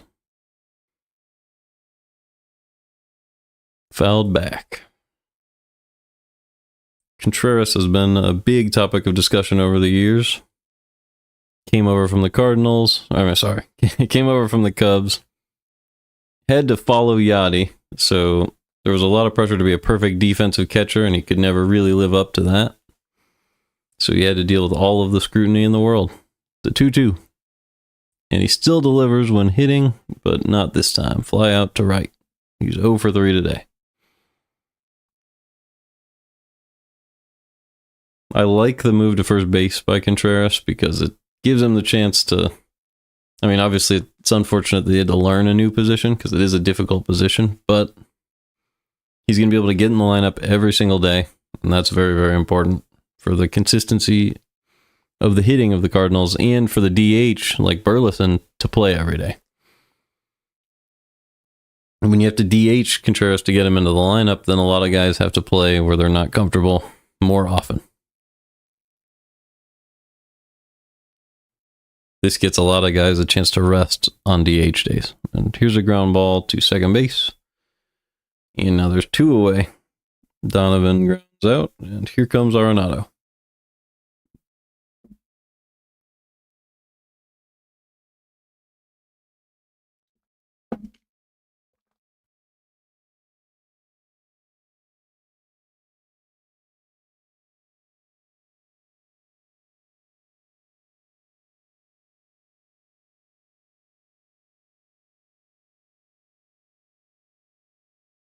All right. Bottom of the 5th. High and inside on Arenado, 1-0. There's 2 outs, nobody on, so Arenado can take his home run swing if he would like. Tough to be driven in at this stage of the inning. 4-seam right down the middle. He takes it. 1-1. Making Lopez throw pitches. I like it. Let's see if he can get that pitch again. Lopez on the 1-1. Ground ball to short. Easy play for Correa, and that'll end the 5th. Still 4-2 Cardinals. 2-run lead headed into the 6th. Due up for the Twins is Buxton, Larnach, and Jeffers. So this is where you might want to think about having a tight leash on Sonny Gray, given that he struggled with Larnach in the past. And Buxton's a very, very solid hitter. So the Cardinals are going to make a pitching change. They're going to put in Kyle Leahy.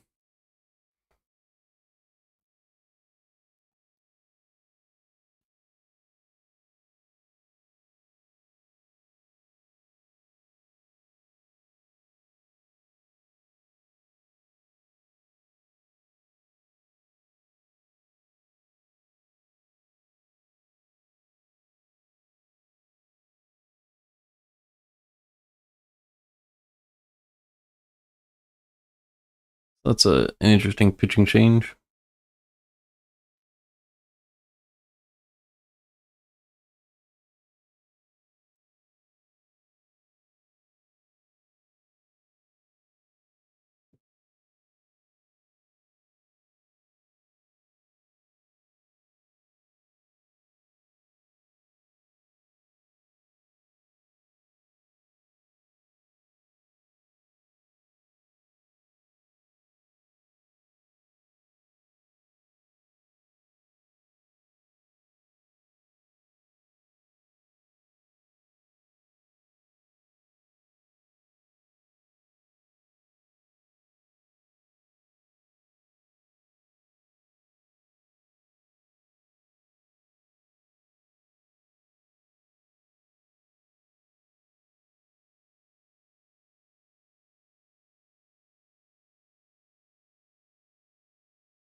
All right.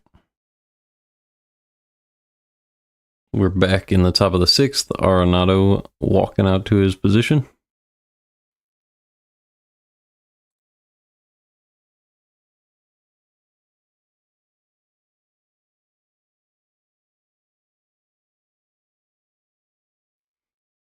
Two to four St. Louis. Kyle Leahy making his first appearance of the season. Byron Buxton 0 for 2 today. Buxton swings through a slider that was right down the middle, hanging. I don't think Buxton was expecting that pitch. The 0-1 to Buxton. Right down the middle once again, 94. That time it was a fastball. 0-2.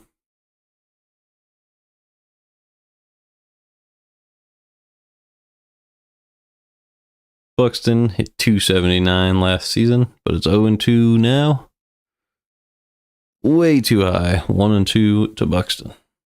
So Leahy hasn't quite hit his spots so far, but any chance you get ahead in the count, you got to take advantage. So good opportunity for him here. The 1-2, ooh, a little inside on a changeup.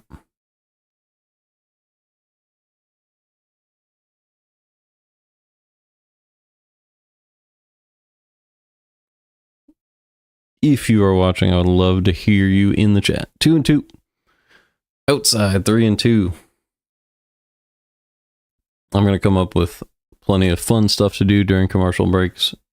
Starting next game, along with the YouTube chat showing up in the stream. So please follow if you are here right now. Full count, ground ball. Easy play for Mason Wynn at short, and he makes the play. One away.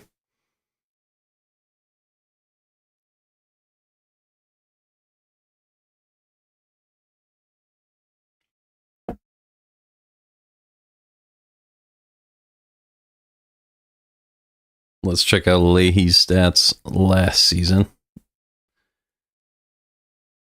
After this pitch, first pitch here to Larnach is a strike, a called strike below the zone. Unfortunate for Larnach. All right. Last season, Leahy had 0.2 BWAR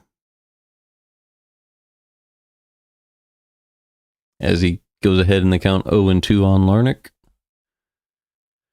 He was 1-1 with a 4.07 ERA, 22 earned runs, 1.04 ERA plus, 40 hits in 48 innings. Well, that makes it a 1.02 whip, so pretty good.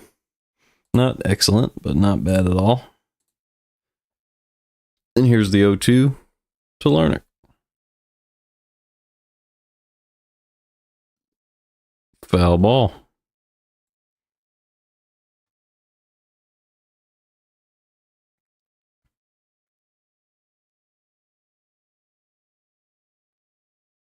Still 0-2, and ooh, up and in. 1-2 to Larnach. Down low on a changeup. 2-2. Here's the pitch to Larnach. Inside, so now it's full. Leahy has let the count go full. Now we're live, and here we go. The pitch to Larnach is low once again, so he missed 4 pitches in a row and walked Larnach after going up 0-2. Sonny Gray went 5 innings, 4 hits, 2 earned. It's an okay start for Sonny Gray. Nothing special. Only 77 pitches, so it's load management there in the first game of the season. Absolutely no problem with that. Strike from Leahy there to Jeffers, 0-1.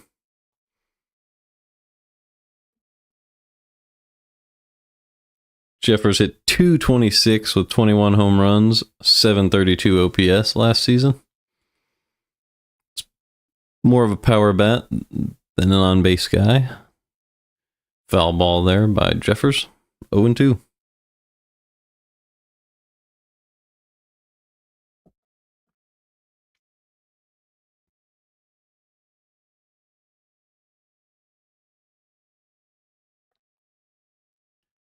One on in the top of the 6th, 4-2 Cardinals. 1 out, runner on first. The pitch up and fouled off by Jeffers. He chased one that he probably should not have.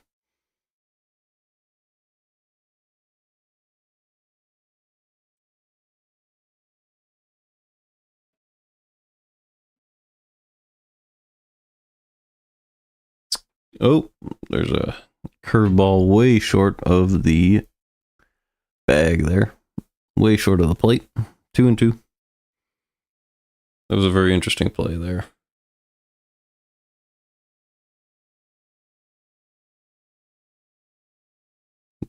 Because it looked like Larnach might try to steal second, but he did not. So Leahy steps back in for the 1-2 to Jeffers.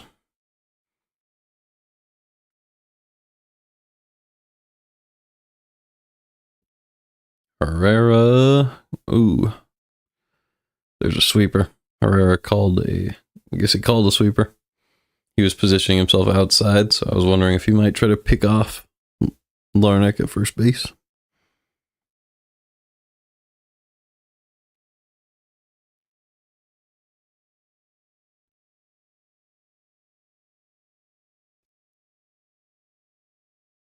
All right.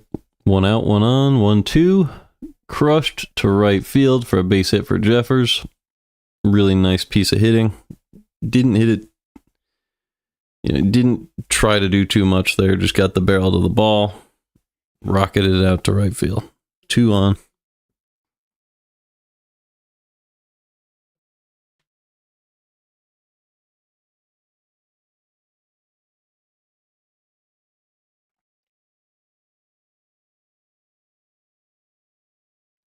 Now it's 2 on and 1 out. Hopefully Leahy doesn't spoil opening day here in the 6th inning. For Ty France, he's 1 for 2 on the day. Swing and a miss. Foul tip.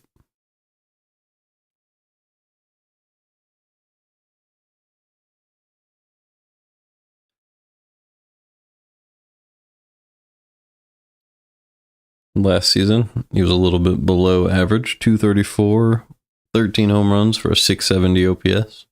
The 0-1, too high. 1-1.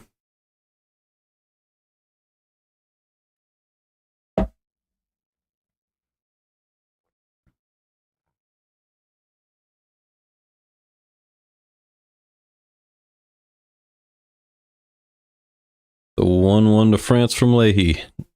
Fly ball into the right center gap. Victor Scott makes an incredible running catch.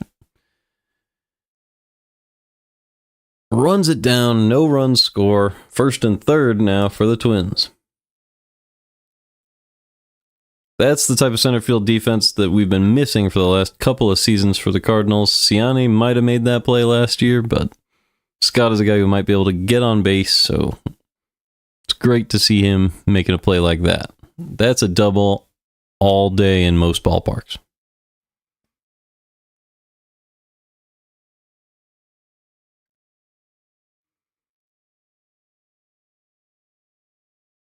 They're going to pull Leahy after a little bit of a rough first outing, but no damage done yet. And a new pitcher, John King, will enter the game here in the 6th. 1st and 3rd, 2 outs. Top of the 6th.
All right.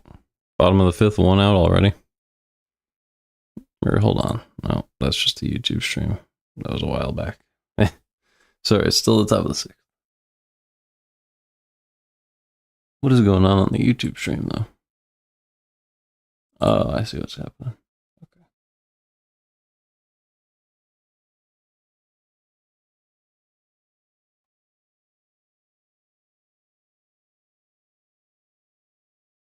I mean, wow. Victor Scott made just an incredible play in center field a couple hitters ago. And Marmol's getting out ahead of this by putting in John King here to try to get this third out. I really like that decision. It's one of those decisions that can save the game before it becomes a problem. Strike one by John King, pitching to Willie Castro. Castro's a switch hitter, so there's no good way to approach him, but I assume the splits against lefties are worse. 0-1 to Castro. King, ground ball, through for a base hit for Willie Castro. That'll drive in a run. 4-3 Cardinals. The Twins are hustling back into this game. And Castro made that a double. Stretched it into a double, so now it's second and third for the Twins.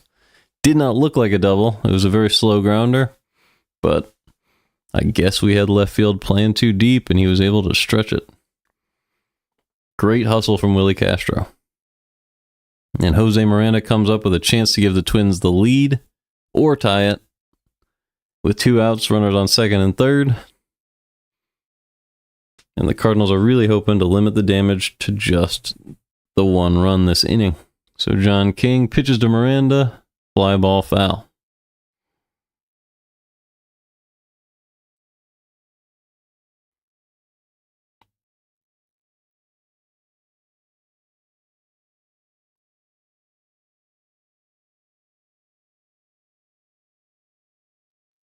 Two outs, second and third, 0-1. King to Miranda, strike 2. It was called strike 2. It was an inside sinker that could have been seen as an inside ball by most umps, but the Cardinals will take it, and it is 0-2 on Miranda.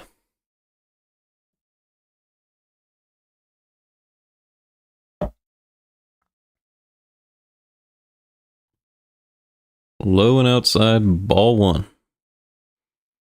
Change up nowhere near the zone. It was not a bad idea, though. You never really want to take a huge risk on an 0-2 count, but could have been smart if it was closer. There's an inside ground ball to Mason Wynn, and he got him. So that will be mid-6th. That's the end of the Twins' half of the 6th. 3-4 now. Twins have battled back from a 4-0 deficit to make it 4-3 Cardinals. Due up next are Alec Burleson, Ivan Herrera, and Jordan Walker.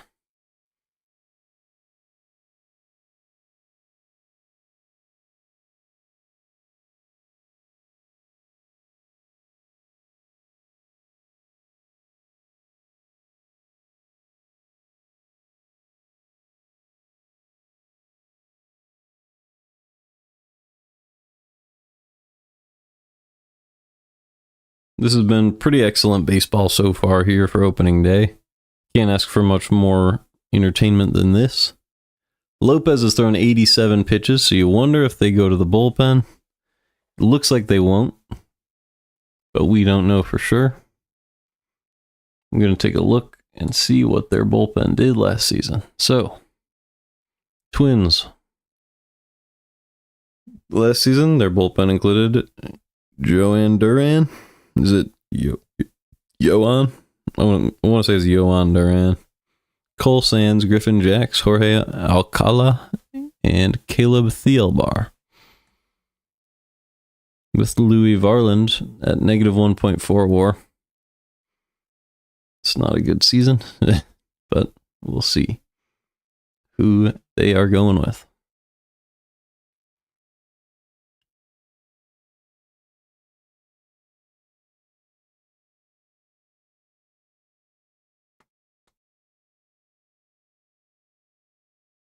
Tommy Edman hits a solo home run for the Dodgers. off of Tariq Skubal. He's going to be a sneaky player. I would think about drafting him in fantasy baseball if you still have a draft somehow. Because Tommy Edman is a very consistent hitter, and now he's on the Dodgers. So any chance he has to score, he probably will. And we are back. Varland is in the game, and Burleson grounds out to first base immediately on a changeup. One away here in the bottom of the sixth. Louis Varland had a 7.61 ERA last season. He was the guy with negative 1.4 WAR, 42 earned runs in 49 innings for a 55 ERA plus. So, not a good season last year for him. But you never know what he'll do. Here comes Ivan Herrera. Last season, he hit 301 with an 800 OPS. Ball one, a little bit low on a knuckle curve from Varland. 1-0.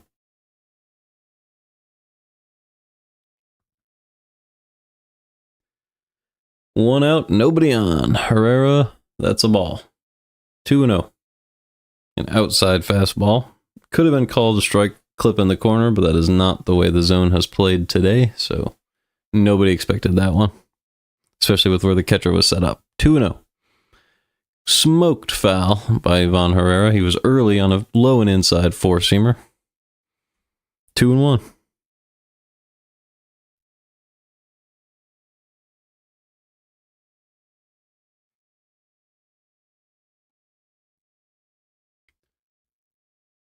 Herrera puts a nice swing on a four-seamer, but fouls it back, and he wants that one back. It was a high fastball. He likes to hit at the top of the zone, but he missed that one.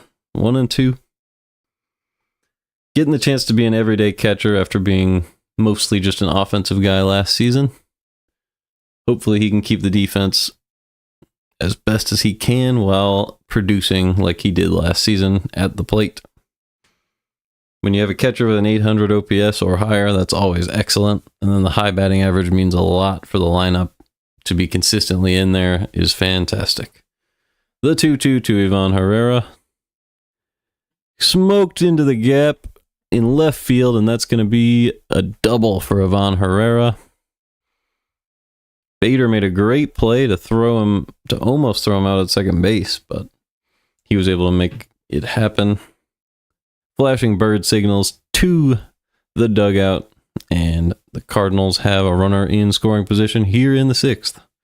Jordan Walker is coming up next. A great piece of hitting by Ivan Herrera. Stayed inside a fastball.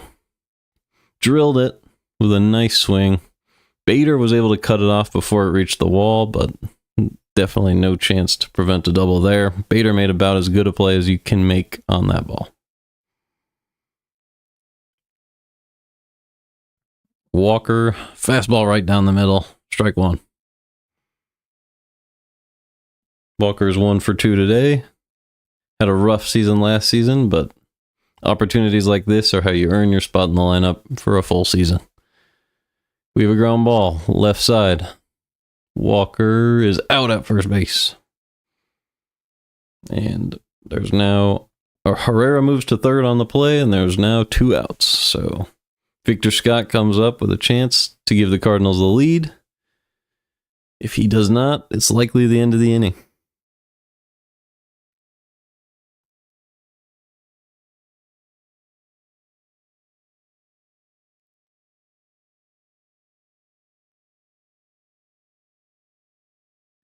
Runner on third, 1-0 on Victor Scott. A low change up there. Big opportunity for Victor Scott. 4-3 Cardinals, 2 outs. Runner on third. Here we go. Low fastball. 2-0 on Victor Scott. If he were to walk, Mason Wynn is on deck.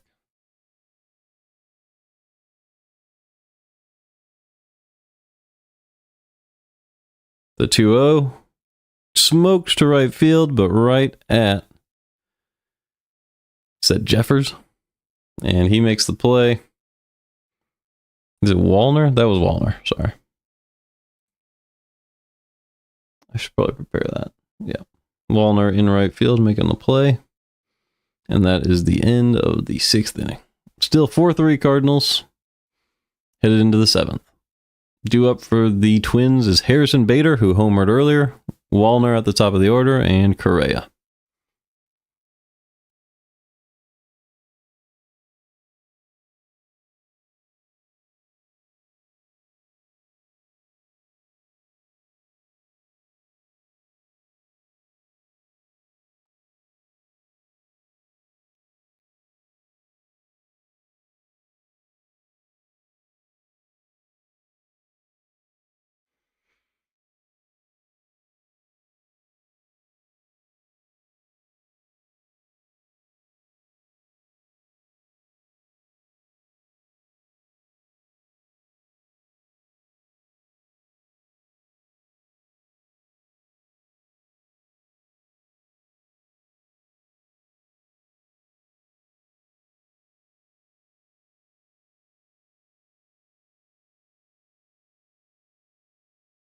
Looks like the Cardinals are likely going to leave John King in the game. So let's take a look at what he did last season.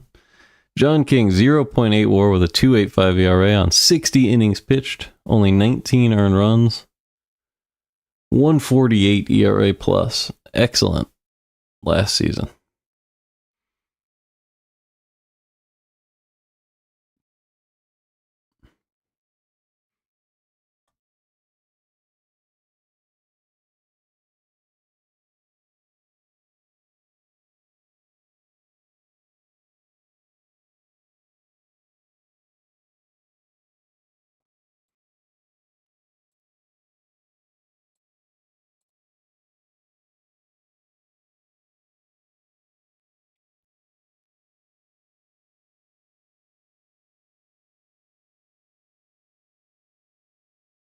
Okay. We're back. Top of the 7th. 1 out there by John King.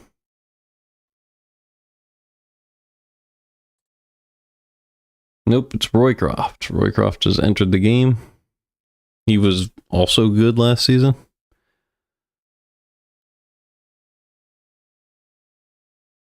He went 1-2 in record with a 4.19 ERA, so actually not perfect. He was rather average last season, but oh, I remember.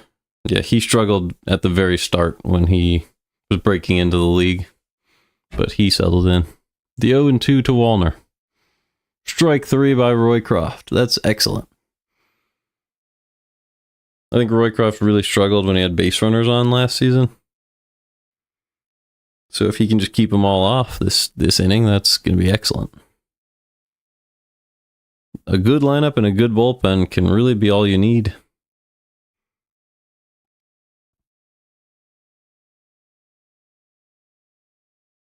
We have a timeout by Correa to start the at-bat against Roycroft. Reset. And here we go. 2 outs. No count on Correa. He's 0 for 3 today to start the season. Inside on a sinker, 1-0.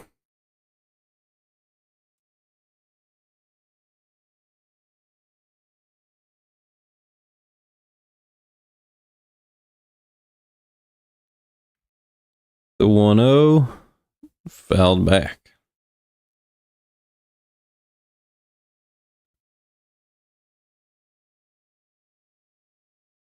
They're showing the excellent play by Brendan Donovan from earlier.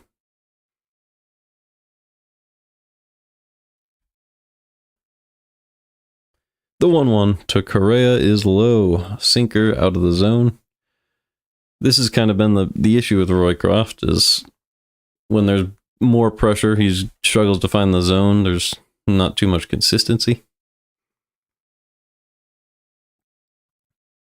2-1. Ground ball foul.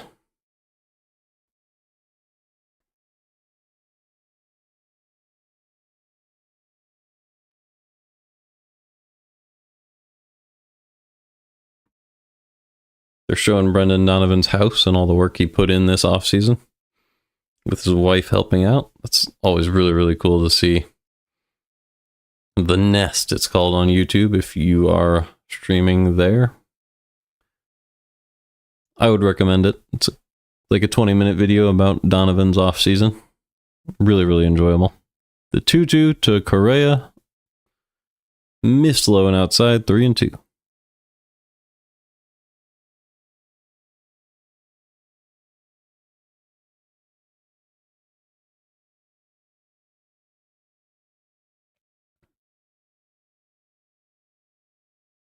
The 3-2 is grounded to Donovan, who makes the play as he did all offseason.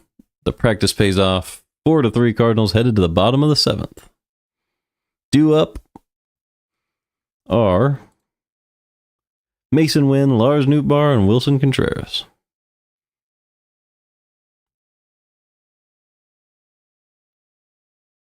So Nootbaar will return to the plate after carrying the Cardinals to 3 of their runs here today, followed by Contreras and Donovan, with Wynn leading off the inning.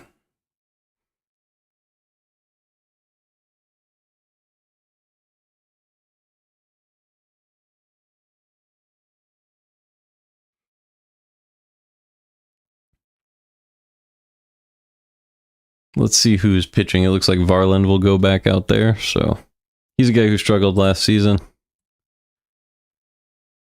7.61 ERA on 49 innings. He allowed, 2.2 home runs per 9, which is a lot. Like if you pitch 2 innings, you're likely to give up a home run if those are your stats, so not ideal. Well, hold on. Sorry, that's not true. Well, technically it's true, but that's only statistically. 12.3 hits per 9, so each inning you can expect to see about 1 hit. That's maybe a little bit more. And then the walks, 3 walks per 9. So when you look at base runners, you know, he was not great last season. 2 base runners per inning.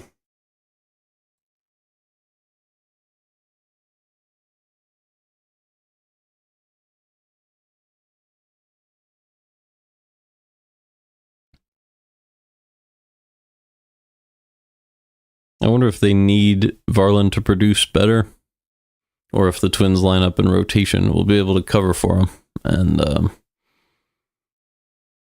advance in that way.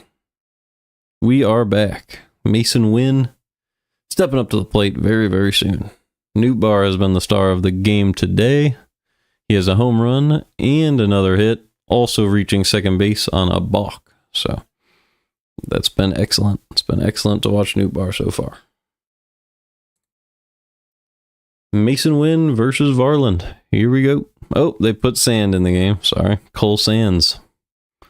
So, cutter up in the zone, above the zone. 1-0. Mason Wynn is 0 for 2 today.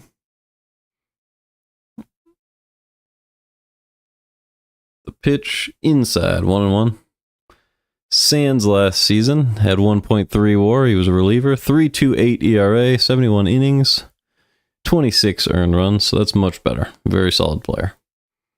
Mason Wynn takes a fastball low and in, 1-2. Wynn is a guy who struggled in the spring. Hopefully that does not continue. He's 0 for 2 so far. But last season he was getting on base all the time, and you hope that can continue. Takes. He did not go. Is it 1-2 or 2-2? Looks like 2-2 on Mason Wynn. Yeah, definitely. The pitch swung on and missed. Swung right under it. Pitch that he had timed perfectly. Somehow he just swung under it in the bottom of the 7th. And Nootbaar will step to the plate with 1 out and nobody on.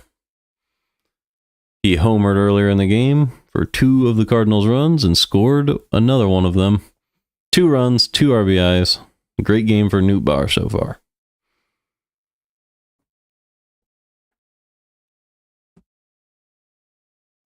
Cutter inside, 1-0.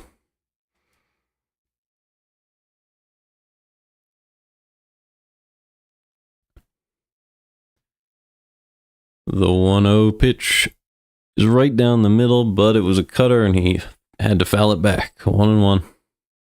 He wanted that one. You could see it in his smile right there, but it happens. You can't expect a guy to do it every single time.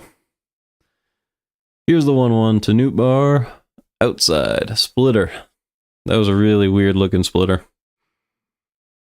Floated outside of the zone. 2-1. One out here. Nobody on. 2-1. Lars Nootbaar at the plate. Up in the zone and out of it. 3-1. A cutter missed high. Chance to reach base with Wilson Contreras on deck and Brendan Donovan following him. Cardinals lead the game 4-3. Here's the 3-1 to Lars Nootbaar. Pop up. It's going to be an easy play on the infield. Miranda gets over there and makes the play. 2 outs.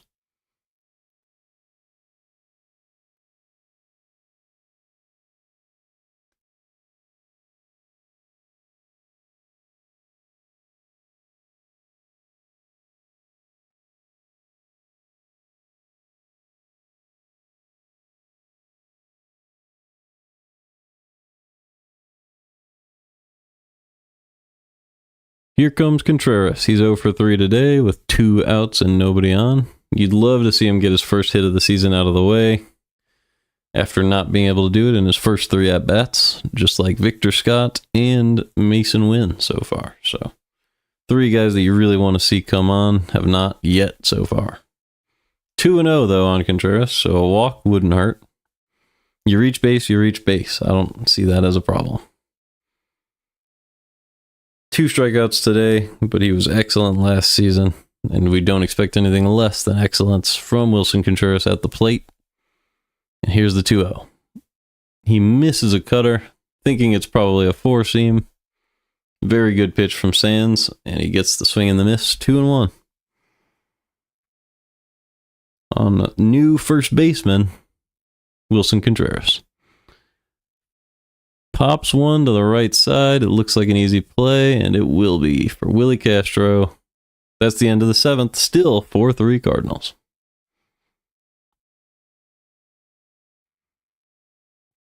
Buxton, Larnach, and Jeffers when we come back.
All right, let's see. Still a commercial.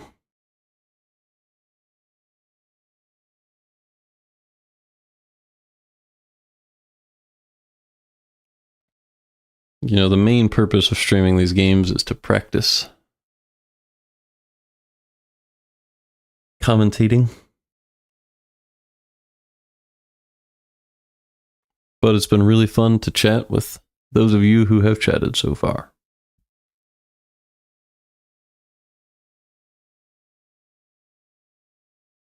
Cardinals have, oh, sorry, not the Cardinals. MLB has a pretty cool Bryce Harper hype video going on here for MLB Rivals. So it wasn't even MLB, it was their app, MLB Rivals. So here we go.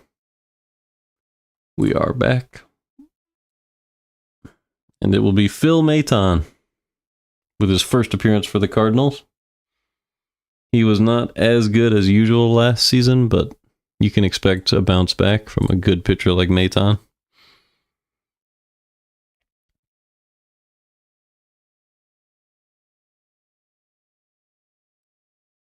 And here he goes. First pitch as a Cardinal. Top of the 8th to Buxton. Strike one on a cutter that may have missed, but he gets the call. If I worked for the Twins, I probably would not be happy right now because a lot of borderline strike calls here. And, ooh, okay. So that was a strike that was called a ball. So just a high zone for this umpire.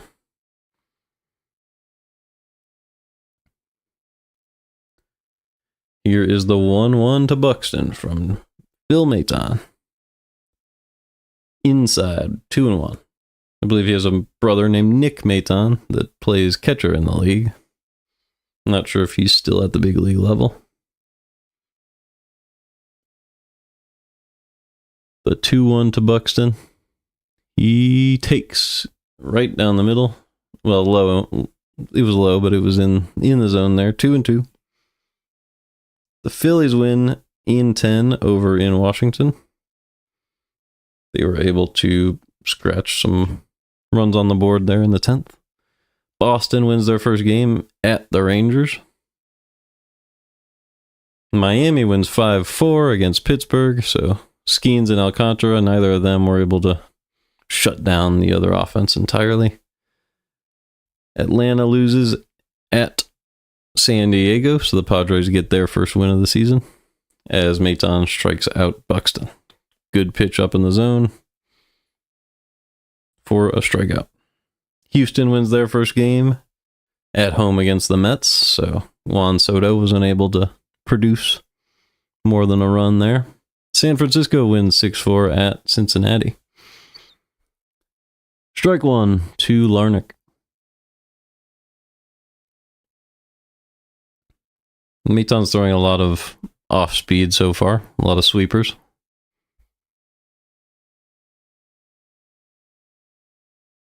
Larnach is 1 for 2. Here's the 0-1. Chops it the other way for a base hit through short and third base. So there'll be 1 on, 1 out for Ryan Jeffers.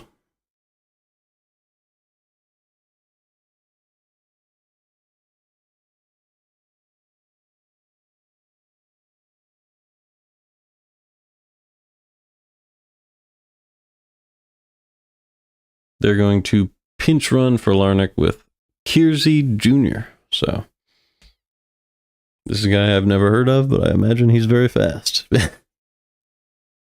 So here we go. Number 21, Kiersey Jr. being able to play in the first game of the season. That must be cool for him. Might be stealing. Phil Maton delivers a strike to Jeffers, 0-1. You really got to keep an eye on the runner because 1 run can make a big difference here in a 4-3 ball game. Jeffers is 1 for 3 today.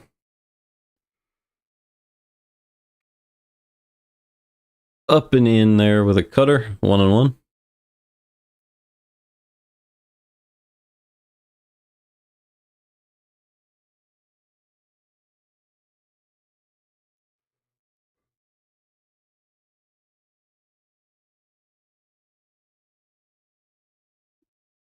Check on the runner.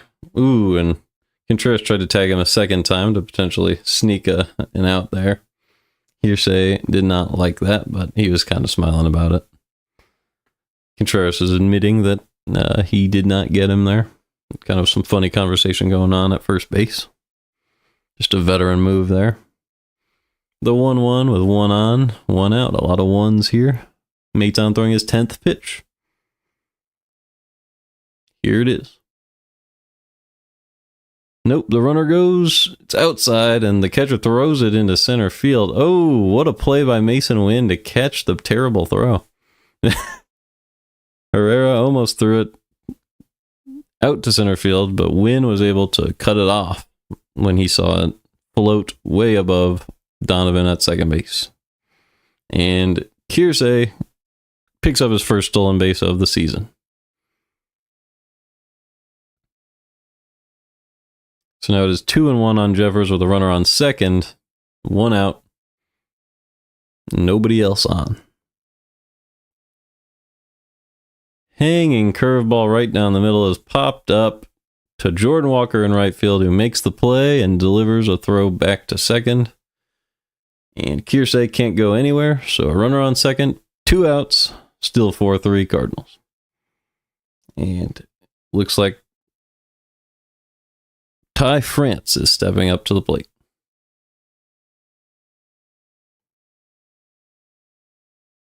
So Maton has a chance to get through an inning, a very high leverage inning, unscathed after giving up an early base runner. All he needs to do is get Ty France, who, if you guys can remember, was very good with runners in scoring position on the Mariners. I'm not sure if he's doing that in recent seasons, but he has it in him, so gotta be safe here.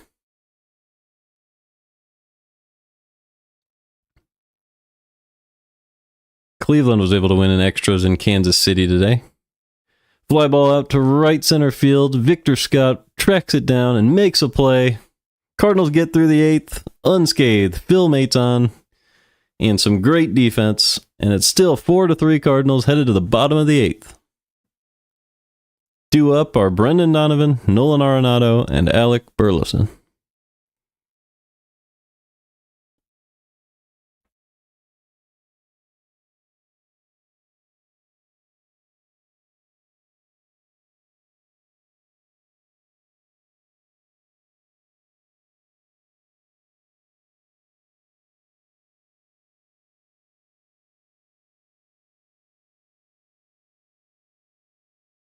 Donovan is 2 for 3 today. That's always a good sign.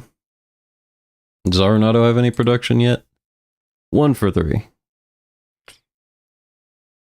Oh yeah, it was that single.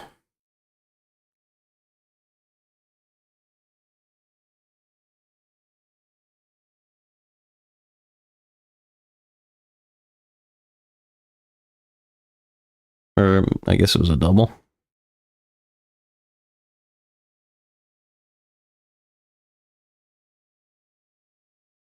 It says total bases Arenado. Oh, Arenado and Burleson have 1 base. Yeah, okay. So it was a single, that's what I thought. Getting used to it. Looks like Griffin Jax is coming in to pitch for the Twins, so let's take a look at what he did last season. Griffin Jax, 2.8 WAR last season with a 2.03 ERA, 71 innings, 16 earned runs, 4 home runs allowed. That's excellent. 2.05 ERA plus. Best pitcher on their team as far as ERA goes. 10 saves last year. Definitely a guy that you want on the mound for your team. So Cardinals are going to be facing a great one here this inning. But it's Donovan, Arenado, Burleson, so you never really know.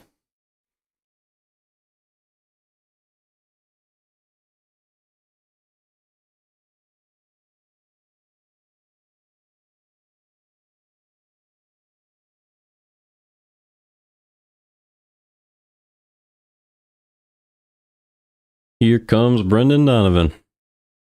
2 for 3 today, here in the bottom of the 8th. Up and in, strike 1. Jax is throwing gas here. He had a 0.87 whip last season, 12.04 strikeouts per 9. Excellent across the board. And it's another good pitch there, 0-2. He's just thrown up and in 98 fastballs on Donovan so far.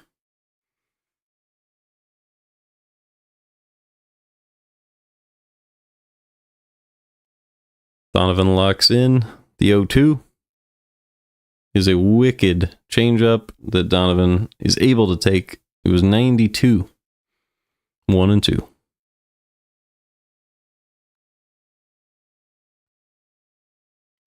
The 1-2 to Donovan. Strike 3, an incredible changeup. Barely caught the corner. I don't know if Donovan could have done anything with that if he tried. But if he swung, might have been able to foul it off.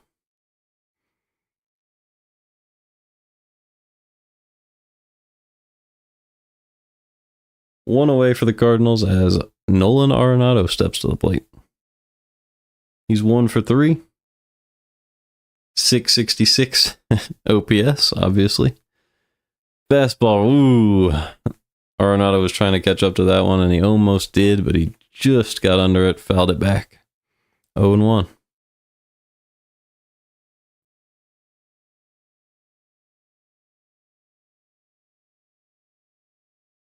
The 0-1. Crushed by Arenado. Deep left field.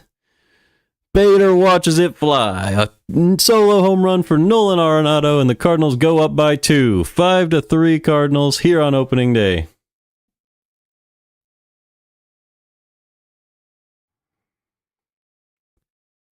It's always great when the face of your team can hit a home run, and Arenado's been the face. I'm not sure if he still is, but boy, is it great to see him hit one out. And him and Nootbaar celebrate as he walks down into the dugout. 5-3 Cardinals off of an excellent pitcher in Jax. He only gave up 4 home runs all year last year. And here's one on opening day to Nolan Arenado. Huge insurance run. That is extremely, extremely exciting. As we miss strike 1 to Burleson. Arenado curtain calls, and the crowd goes crazy here on opening day. They stayed past the rain, and they get rewarded with an incredible, incredible game so far. 0-2 on Burleson. Nootbaar looks great. Arenado looks great. Herrera looks great. Now they just need to do it 161 more times. So, you never know.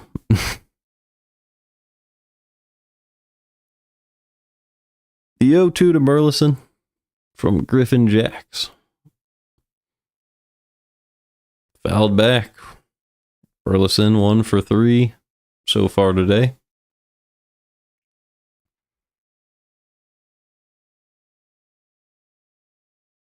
This is what the fans paid for a while. When the lineup is on, it's hard to lose. It really is. 0-2. Too high against Burleson, 1-2.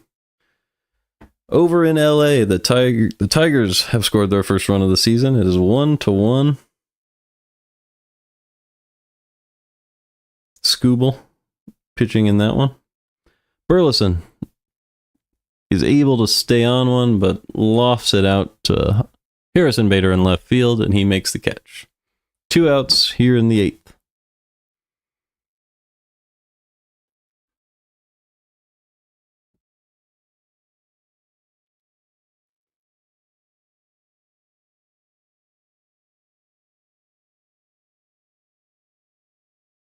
It's Blake Snell pitching for the Dodgers over there. 5-3 Cardinals here. 12th pitch for Jax of the inning. Herrera is up 2 for 3. It's now 1-0 on him. The 1 through 6 hitters outside of Contreras. Actually, 1 through it's okay. 3 through 7 all have hits. Was trying to make a point there, but didn't realize Contreras is 0 for 4 with 2 strikeouts so far. So Contreras, Scott, and Wynn could all improve their day if they were to get a hit, but they might not get the opportunity. Strike 2 on Herrera. It's 1-2. But a win is a win, and the Cardinals will have a chance to get one here in the 9th. But let's see if they can add on. Here in the bottom of the 8th, there's 2 outs, nobody on. 1-2 count on Herrera. Let's see what he can do. Sweeper outside, 2-2.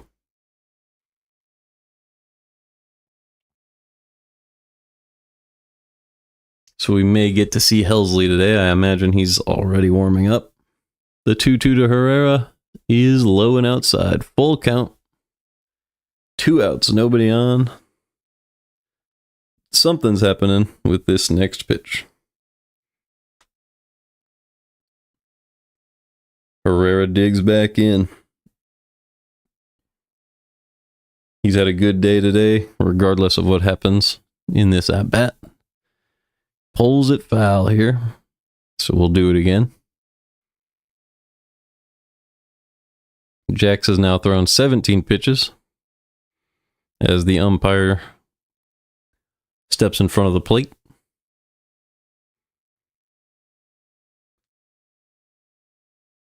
We have a timeout by Jax. He did not like the baseball. Wants a new ball.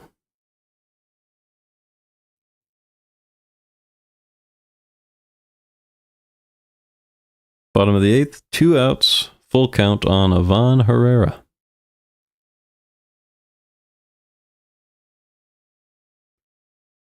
Bottom of the 8th, foul ball, fouls it back. We're still going to keep going here. Jax has now thrown 18 pitches. Count still full on Herrera, who is still 2 for 3 today. You love seeing a catcher get the chance to step up when they hit like Herrera, and he pulls one foul once again. So really making Jax work here in his first game of the season. Last season with the full count, Ivan Herrera was 26 points above average with a .217 batting average, 1 home run, so that's a grand slam, 7 strikeouts, and 14 walks. So you love to see that. Being able to walk with the bases loaded. Or sorry, with a full count. Those were not grand slams. I was thinking bases loaded, not full count. So just 1 full count home run last season. It's kind of strange, but full counts don't happen very often. So here we go. The 3-2 to Herrera. Pitch number 21 is high, and that's ball 4. Herrera reaches first. He's back on base, and Jordan Walker will get another chance to hit today. He had a single earlier. Chance to do some more damage. An extra base hit would probably drive in Herrera. And they're going to go talk to Jax. Correa is walking straight up to him. And looks like he's going to come out of the game, and Topa will come in.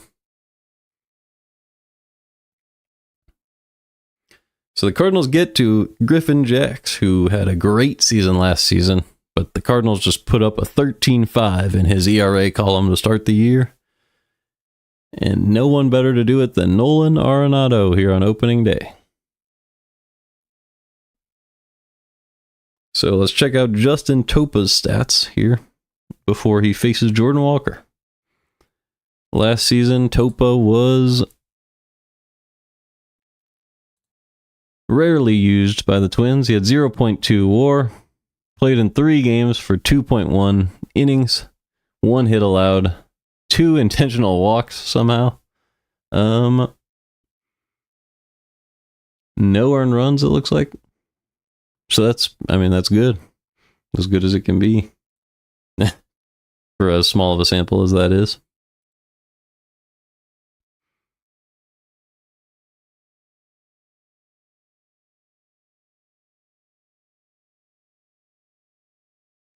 If you are viewing on Twitch, you can type a chat message and it will show up on the screen.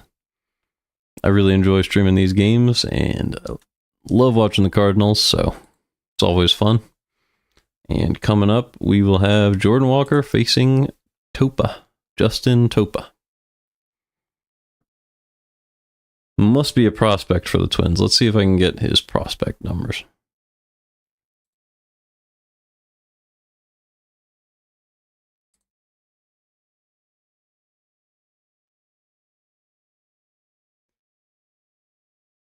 Nope, he's been a major league player for a long time. He just got traded over. In 2024, he was only a big leaguer for 2 1/3 innings. He pitched 69 innings in Seattle in 2023, and he was very good, 2.61 ERA. So I wonder what the problem was. Maybe he got injured. He likely was injured last season. All right, let's take a look at what happens here between Topa and Walker.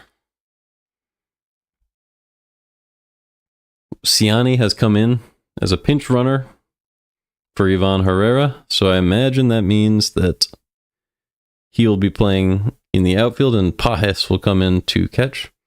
Or no, Pajes is just going to come in to catch, and well, I guess it just depends. Is Scott or Sonny better defensively? Probably Scott. So Sonny's just going to run, and then we will see Pajes in the 9th, which is a good decision because he's a better defensive catcher regardless. So good move by Marmol to get some more speed on the base paths. Maybe he'll try to steal. It is 0-1 to Walker.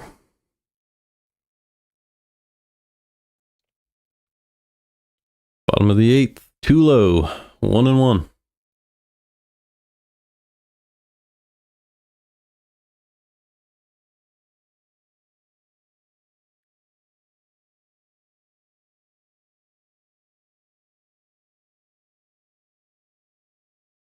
Bottom of the eighth. 5-3. Ooh, he fouls it off. 1-2.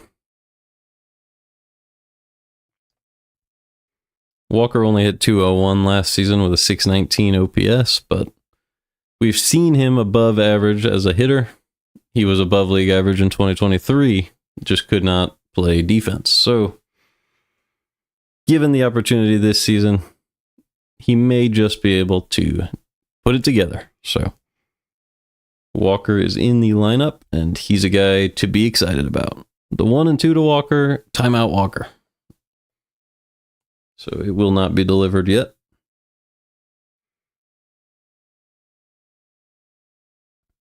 He really looks like a big league hitter. The poise is there. He's taking pitches better.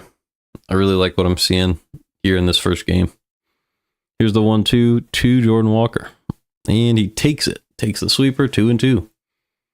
He's recognizing pitches just so much better than he did in his first few games as a rookie. Of course, that should be true for everybody, but not everybody develops. So, seeing Walker settling in is exciting. The 2-2. Fouls it off of the foot of the catcher. Still 2-2. Last season, he was very bad. He struck out 55% of the time with 2 strikes and hit 120 when the league average is 168. And Mason Wynn probably pulled up the league average a couple of points with how good he was with 2 strikes, but doesn't mean Walker can't find it. And that's what we're doing. Waiting on Walker to find it. So check on Sonny at first base. And here we go. Sonny had 20 stolen bases last season. Here's the 2-2 to Jordan Walker. Popped foul and out of play. We'll do it again.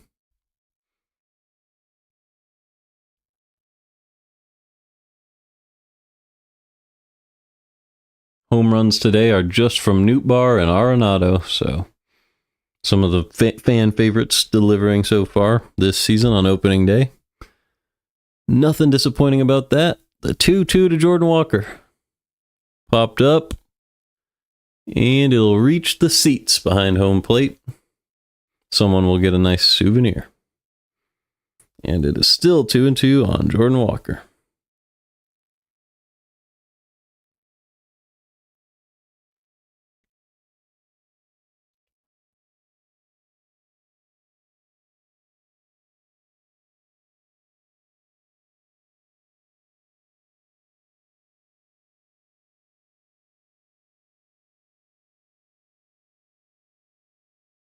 Here's the 2-2 with 2 outs and Sonny on first. Sinker tried to sneak to the outside corner, but it is still outside, and it is a full count. 2 outs with Sonny on first, so he'll be on the move. Jordan Walker with a big opportunity to contribute. Something about his swing earlier when the runner was on the move was a little strange, so I'm hoping that doesn't distract him. Ball 4. And Walker reaches first base. So you have Walker on first, Sonny on second, and Victor Scott coming up to hit. Can he capitalize on this opportunity and bring that momentum from spring training into play here in the regular season? Let's find out. Topa just missed strike 3 there. It was just low. And here we go. First pitch to Victor Scott. Fouled back. 91 up in the zone. A cutter. Scott was not expecting a cutter. I think he swung expecting a sinker.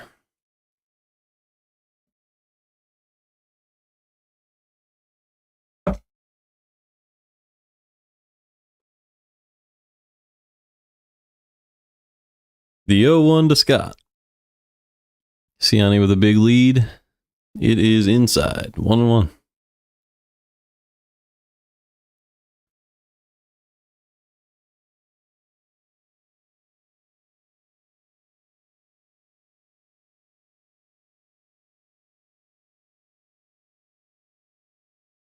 Scott.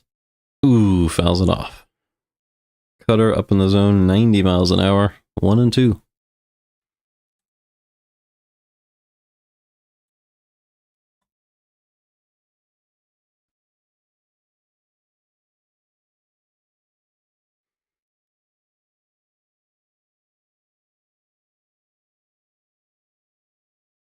The 1-2 to Scott.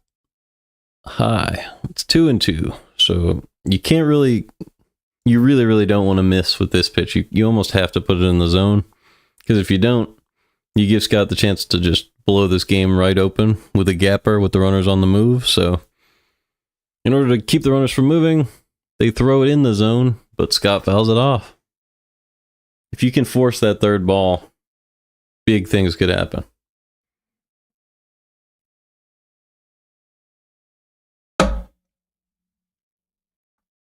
Topa's already had to work a decent amount.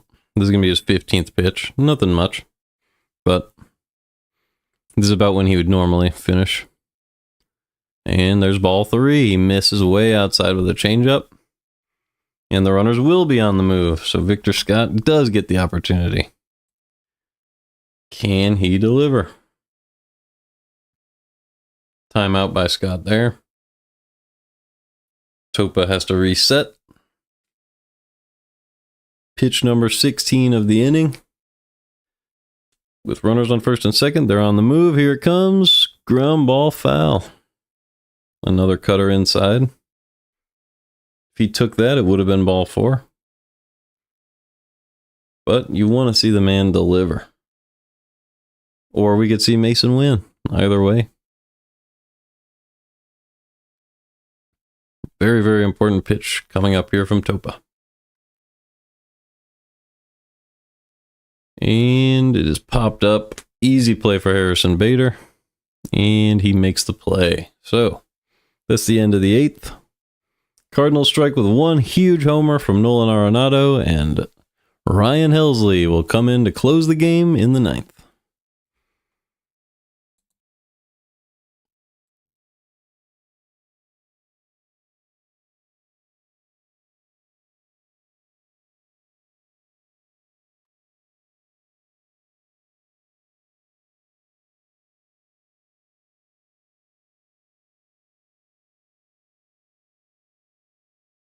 What did Helsley do last year? He had 2.9 WAR, 2.04 ERA. He led the entire league in games finished. 62 games finished, and he led the league in saves with 49 saves. He only threw 66 in the 3rd innings, so he really didn't blow very many of his save opportunities. He had a 2.06 ERA plus. On the sample size of 66 innings pitched and leading the league in games finished, that's excellent. Absolutely excellent. Faced 266 batters. 2.41 FIP, 1.1 WHIP. So the walks were a little bit of an issue. 3.1 walks per 9. But home runs were not an issue. 10.7 strikeouts per 9. That makes up for it. So excellent to see Helsley getting his first chance of the season. And Willie Castro, Jose Miranda, and Harrison Bader are due up. So not a huge threat, typically. But here we go.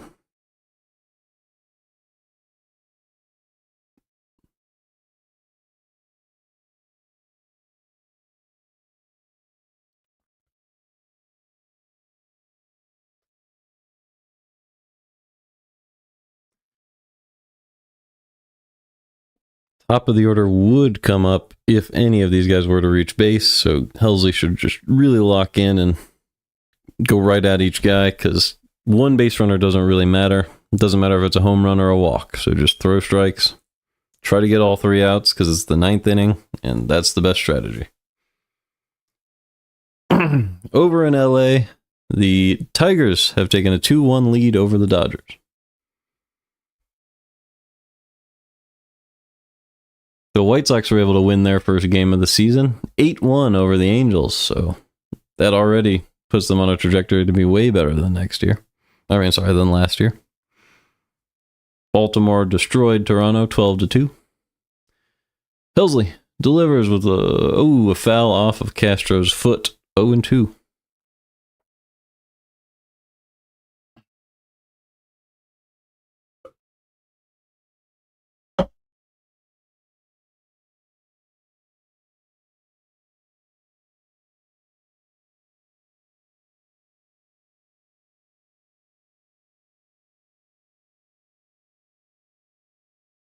Ryan Helsley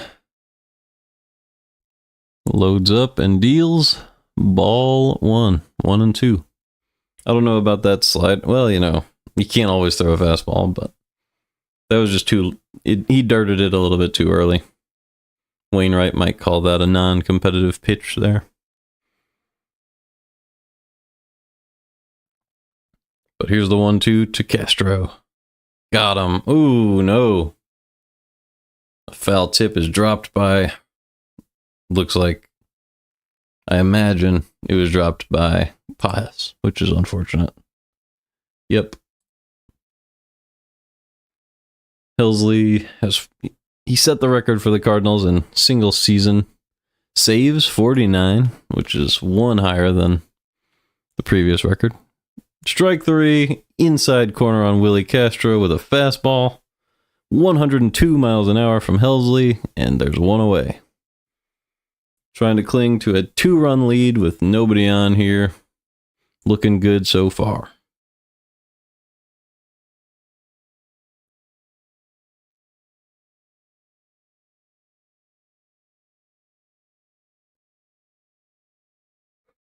Here's Jose Miranda. Strike 1, 100 up and in. I never realized how small Jose Miranda's batter's box is. His zone is pretty much a perfect square. That is strike 2 right there. 0-2 on Miranda.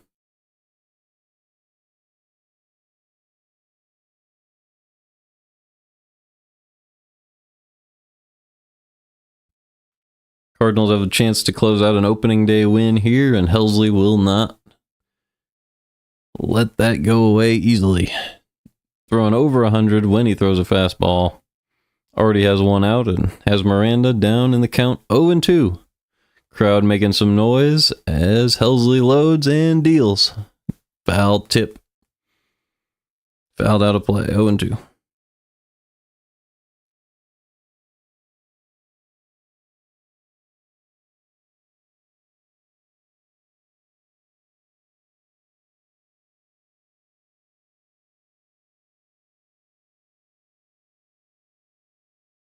The 0-2, strike 3, a slider. Miranda chased it. And that sends the Cardinals to... makes the Cardinals 1 out away from their opening day victory. 5-3 lead, 2 outs. And Harrison Bader is due up next. Former Cardinal Harrison Bader with the game on the line. Ryan Helsley on the mound. 2 outs. High, 1-0. Wallner would be on deck, and Correa would follow if they were to reach base, but there's 2 outs, so it could end right here with Harrison Bader. Crowd is on their feet, beginning to make some noise. Helsley, strike. Ooh, it's called ball 2. It's 2-0. It was low and outside, right on the corner. Bader has already homered today, and he knows all about this ballpark. It's never surprising to see him get a hit here, but the game is on the line. The 2-0 called a strike up and in. It was close. 2-1 to Harrison Bader.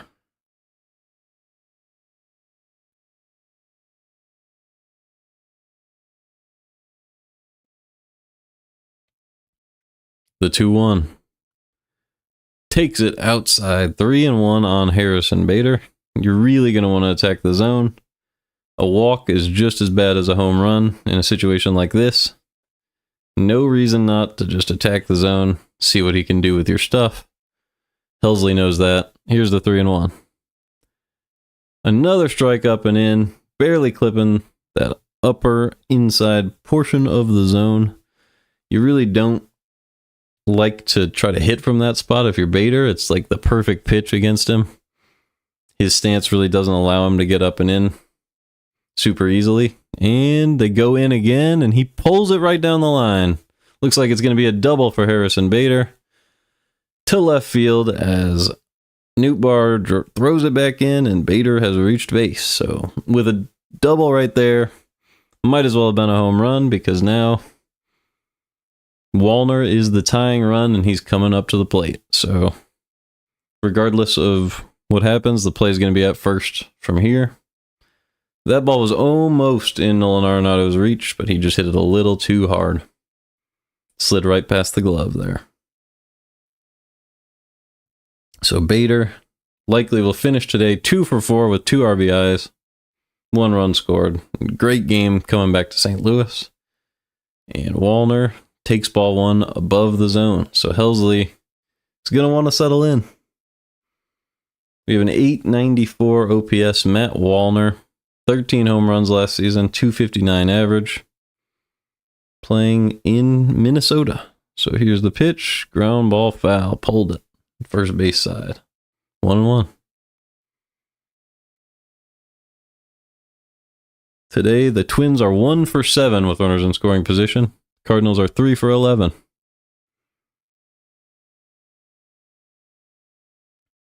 Regression to the mean would mean probably a hit here, but here's the 1-1. And it's another ground ball foul. The mean against Ryan Helsley is not a hit, though. It's probably a strikeout here. So should be 1-2 on Wallner. Still says 1-1.